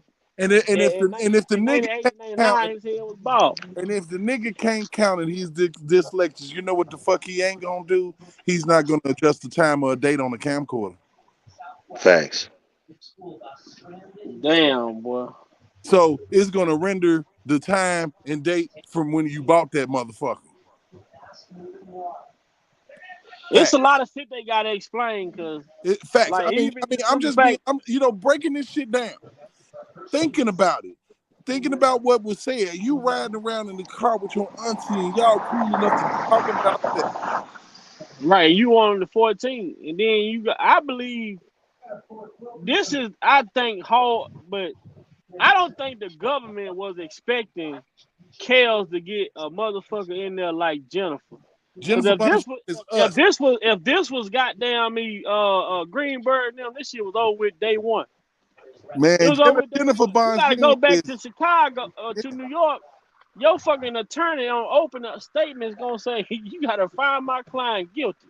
Man, Nicole Blank Becker, purely a part of the setup. Where the fuck did she go? That bitch disappeared.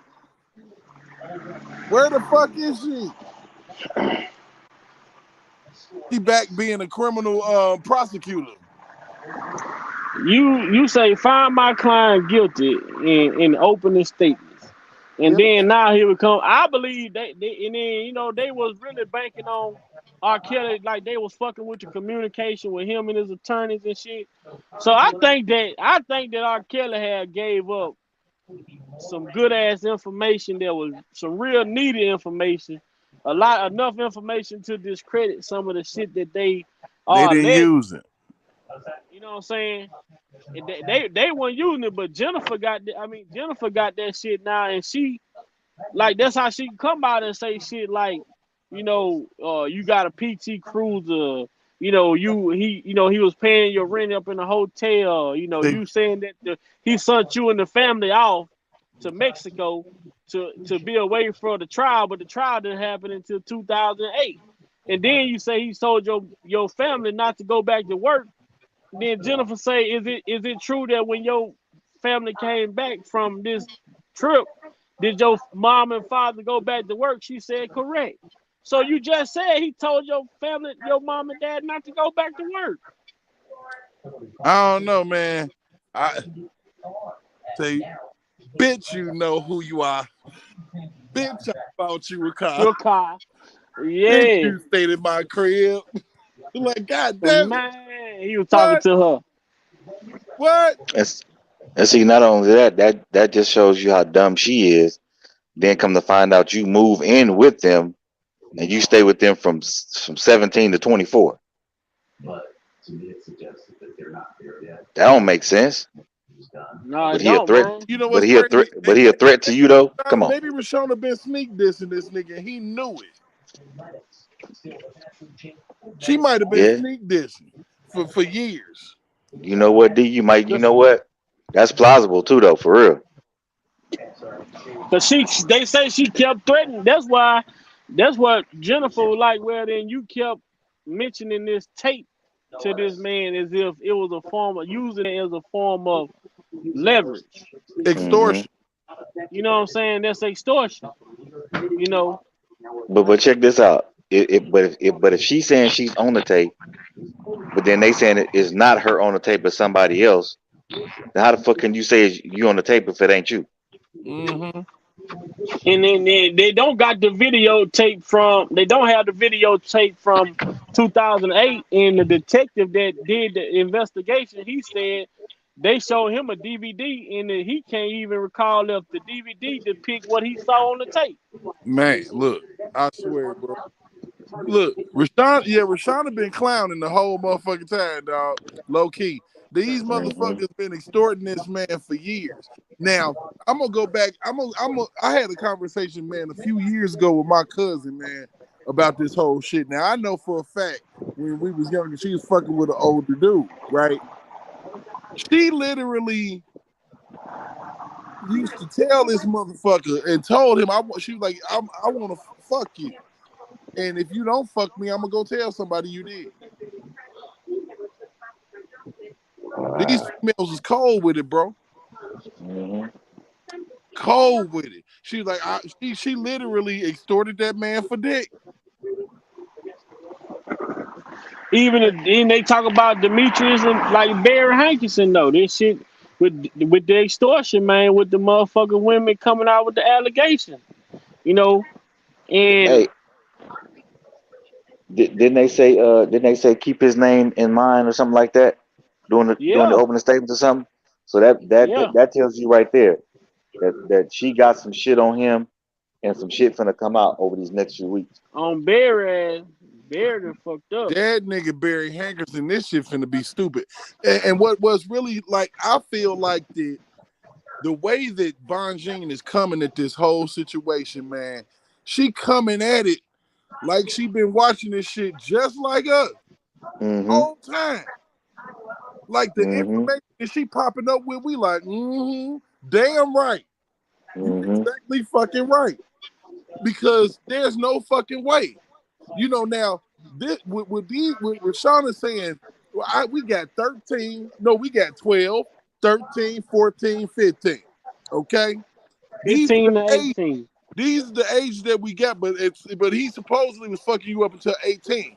The lie detector determined that was a lie because in testimony, you said you was fucking this man off and on up until 2019. Right. Which that's why Azriel got shitty. Because it don't make no sense in precedence that he's still fucking Sean. Now, where the fuck did that info come from? The emails. The email. To putting the money on the book. And putting the bread on $8,000 on his books. I mean, think about it. You putting money on the books. You didn't think nobody wasn't gonna look that shit up? You didn't think your name was going? We for the shit to get leaked out by them people though. You know what I mean? They said over 60 BOP officers accessed this man's jail records. You know what? Some of them was literally probably just fans. More like it. They want to see what he's been charged with. The man had no criminal charges ever. He had been charged for nothing. All this shit was, just pending case. Yeah. Hey, real quick before we, a little commercial break. Miss Lady T, happy birthday and shit, man. And I know you know who I am because we went to school together, god damn it. Mighty Belt, baby, representing this motherfucker. Straight up, happy birthday, sweetheart. For real. Real talk. But anyway, man.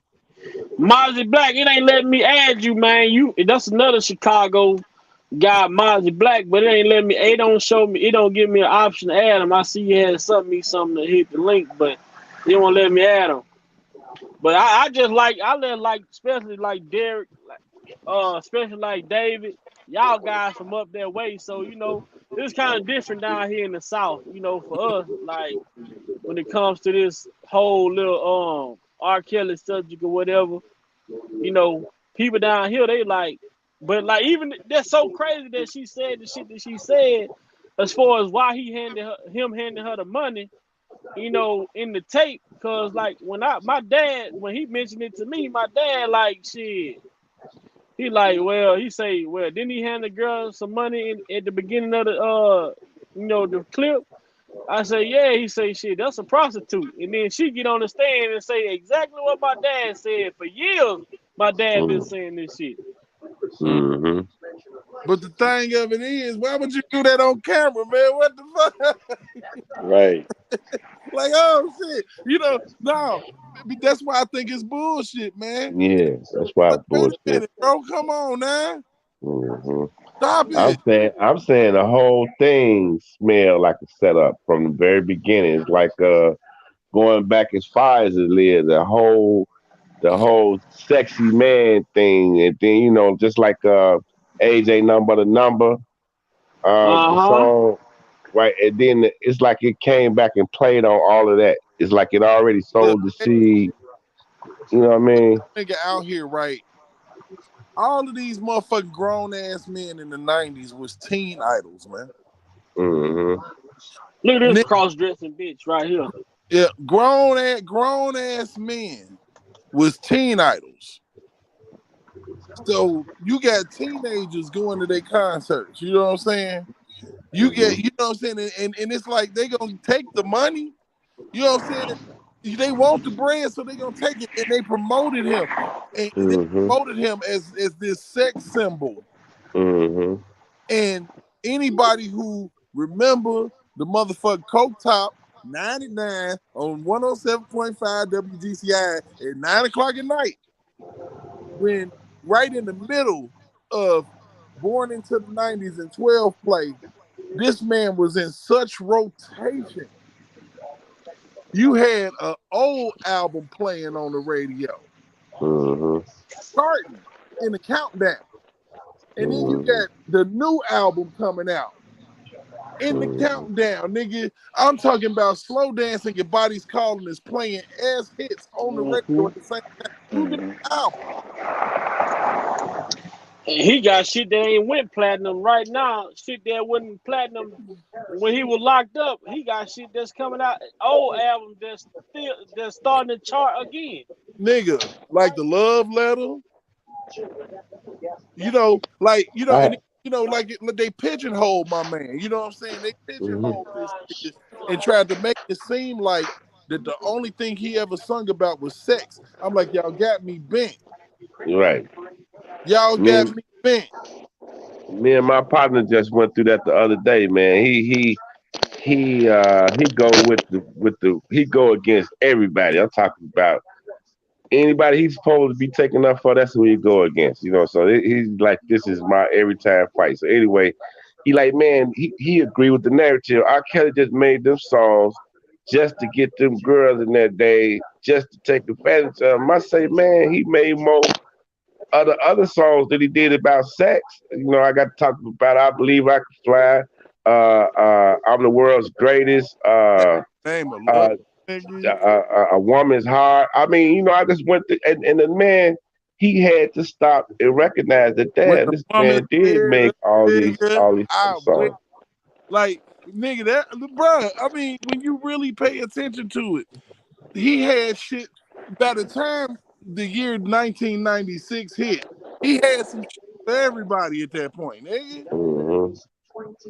For everybody. So, you know, that was a motherfucker that you knew was on their way when he first opened up his mouth. When you first heard the nigga on, when I first saw him on Big Break, I was like, this is interesting. This motherfucker got a different type of talent. It was different. Like, people don't realize what they doing. They want to take our best, man, and they want to fuck us up because they want, the thing about it is they want to prove every motherfucking thing that they said about us back 400 fucking years ago to be correct and true. That's what they trying to prove. It's almost like a goddamn science experiment, if you ask me. It almost is, but ain't nobody in this situation clean. None of these bitches is clean. You done had in one trial a motherfucking coke whore get up on the motherfucking stand and lie on the motherfucker that took care of her for 5 fucking years. you know, and she go out to Vegas, you know, to all you can snort buffet, and watch Surviving R. Kelly with another cokehead, and come up with these plots. And then you try to go back and get somebody. When you say go get, you meant you was gonna go whoop her motherfucking ass. You wasn't trying to go get no motherfucking Joycelyn. You was pissed. Exactly. And if you're trying to get somebody, you're gonna be like, hey, let me pull you off to the side, baby. Let me talk to you. You're not gonna cut on your motherfucking live, get to talking shit, talking about somebody slept with you as a minor if you're trying to go rescue them. You don't do that. Mm-hmm. None of that shit adds up, bro. None of Exactly. it. None of it. None of this shit is good math. But you gotta even look at that shit too. The shit that happened at the Trump now. You got these fucking dudes in New York talking about this, that, and the third. It's like two narratives. The shit in New York. The guy said R. Kelly met him. He came back to R. Kelly house. All this bullshit happened. But then R. Kelly asked you, did you have a friend? You went back and got your friend from McDonald's. Then y'all came back together. Yeah. Now we get the same shit in Chicago. Now you dealing with Roshana. She mad at Pinky, but she ain't mad at going. She ain't mad to the point to where she going to go get her friends from school and bringing them back, and then y'all having a rendezvous. That shit don't make sense. Then you go to the Trump ass. When Joy got to the Trump, she say, now ask, why you got these men up in Robert house? She said, you know he don't like men in his house. Right. So bust this. It's to become a godfather. Start slowly.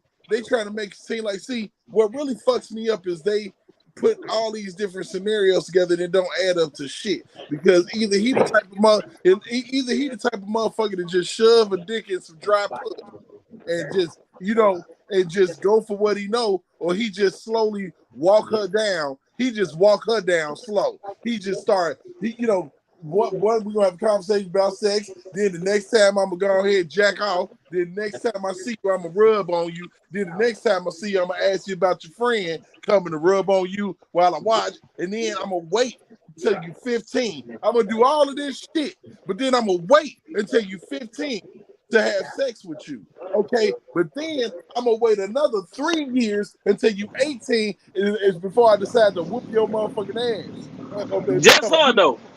Become abusive.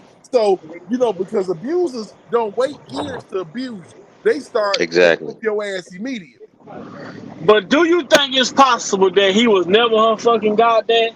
Right. Now, the thing about it is if he's if not only is this motherfucker fucking and pissing on your child parents, it always come back full circle to these motherfucking parents. And he abusing her, he whooping her ass, nigga. What type of motherfucker is you? What type of people are these? But who fuck? I mean, they trying to say this nigga Woody Allen now. This supposed to be your godchild. All of a sudden you having sex with him. That's why I'm starting to question the narrative if he was even her fucking godfather. So, wasn't no paperwork done for that shit, bro. Yeah, I got to question the Godfather thing. Wasn't no paperwork done for that shit. The godmama and the goddaddy having sex sat with on that nigga lap and asked him a bullshit question. He said yes, and it wasn't no motherfucking ceremony in church about it. Nothing. Nah, that wasn't done properly. I think that's bullshit. That's bullshit. Old enough to come around. That's plausible deniability. The motherfuckers be trying to make it where they clear themselves because it makes no sense to just send the motherfucker over a nigga's house. I don't give a fuck who he is. So you can say, well, that is his goddaughter, so it's cool. It ain't cool to send no motherfucker over no grown man. Godfather or nothing. Man, even as a kid though, we was taught to not sit in men's lap. You know, even like dude, man, Santa Claus shit, my mama shit, y'all ain't nobody Santa Claus going, you can stand on the side of him, But you better, and now one of y'all better not sit in this lap. And look, man, I'm just saying it's fucked up because you hate to say it, but we are natural beings at best. Nature take over. Nature is gonna be nature when you can't think. When you can't think, you're gonna do the natural. You know what I'm saying? If you had to break down the primitive thinking, primitive means, and all of that shit, you're going to be able to do it because your body is able to adapt to survive different situations. Certain things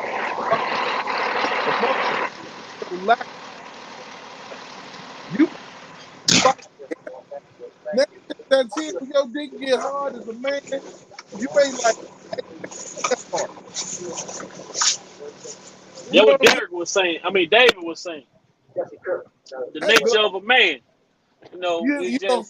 Hey, penis, get hard. Like we got a remote control to this motherfucker. You know what I'm saying? So that's one of the reasons why you don't let, especially don't you sit let nobody laugh.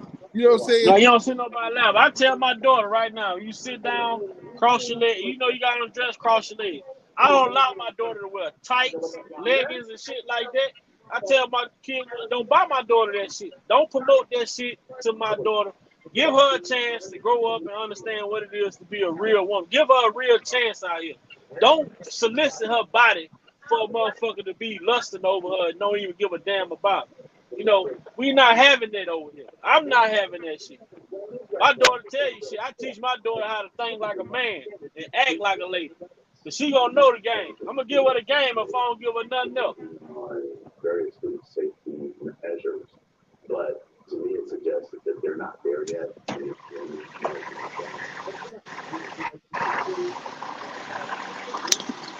He ready? All right. We gonna finish that one, then we gonna finish it off with this one. This sign at an Ohio restaurant today. We ordered drive-through at another. Well, y'all know what I got going on this Saturday, man. I've been getting it in, man. I'm finna finish this job. I've been on the job site waiting. I've been on here for 3 hours. That's just how long I've been on this job site waiting to get this shit over with. But I enjoyed talking to y'all, man. Great conversation. Derek, you can say your closing statement, and we can let Sir say his closing statement. Then we're gonna let the Chicago native himself close this thing out. And then, we might be back tomorrow. But I enjoyed you fellas on here spitting that game, spitting that knowledge, talking about the possibilities of different scenarios and putting motherfucking heads on sticks. You feel me?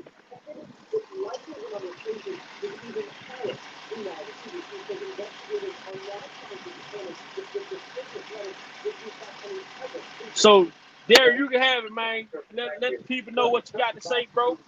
And Sir, then David, then we gonna end it. Just be illegal by the hands of the former president, but new political challenges inside his own party growing too. Monica Alba has been.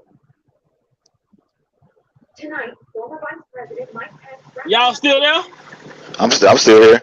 Well then, shit. I guess I don't know, Derek. What happened to Derek? But Sir, you can go ahead if you want to go. Hey, y'all hear me? Yeah. My bad. My shit was acting stupid in the motherfucker. Anyway, I appreciate y'all, man. I really do appreciate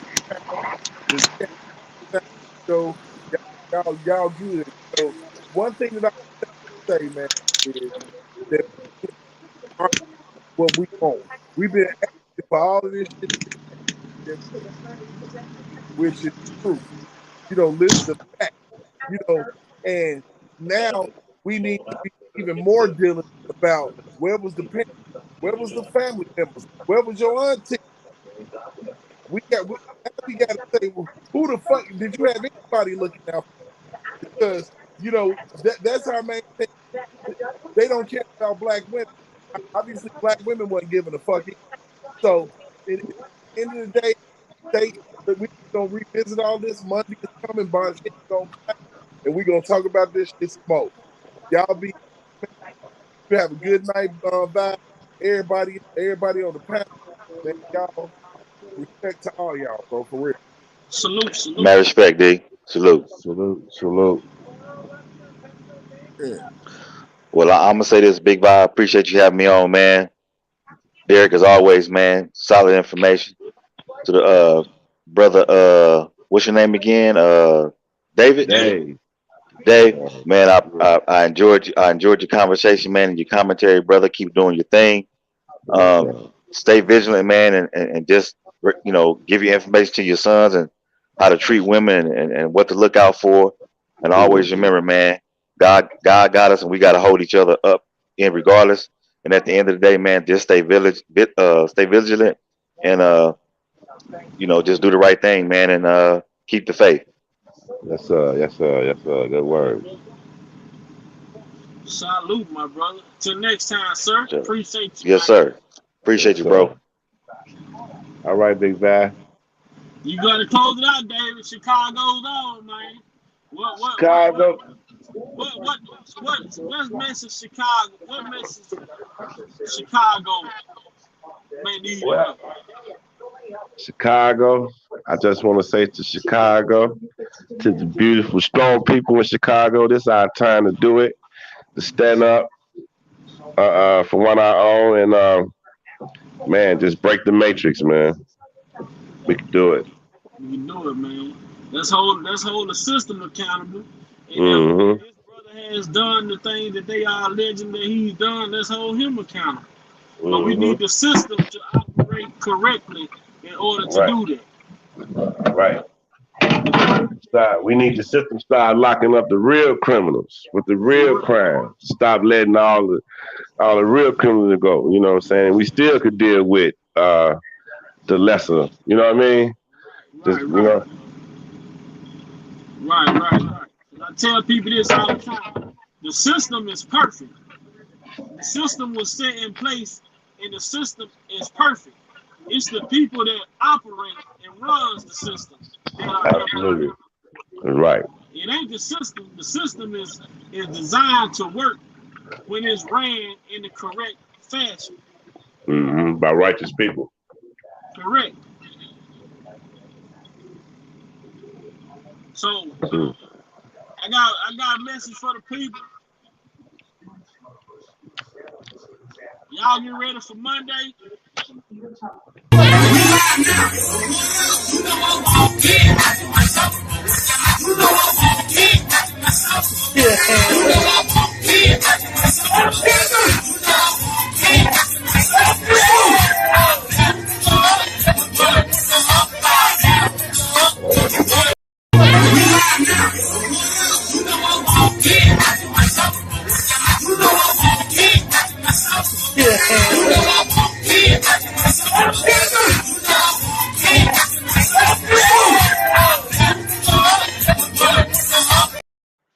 G say she gonna question Jane up, catch Jane up. Bon G gonna catch Jane up, but the most important thing I want y'all to understand one thing I want y'all to understand about Big Vibe, and one thing I want y'all to remember when it comes to Big Vibe is this, man. Every time I speak, I want the truth to come out. And even if I get in trouble, you know what I'm saying? Ain't that what we're supposed to do? I'm not saying I'm going to rule the world or I'm going to change the world, but I guarantee that I will spark the brain that will change the world. Every time I speak, I want the truth to come out. And even if I get in trouble, you know what I'm saying? Ain't that what we're supposed to do? I'm not saying I'm going to rule the world or I'm going to change the world, but I guarantee that I will spark the brain that will change the world. Every time I speak, I want the truth to come out. And even if I get in trouble, you know what I'm saying? Ain't that what we're supposed to do? I'm not saying I'm going to rule the world or I'm going to change the world, but I guarantee that I will spark the brain that will change the world. Every time I speak, I want the truth to come out. I'm not saying that I'm going to change the world, but I'm going to spark the brain that helps change the world. No more talk. Big Vibe opinion. Out of this thing. Like, share, subscribe to the channel if you haven't already. I love each and every one of y'all. May God bless y'all in abundance.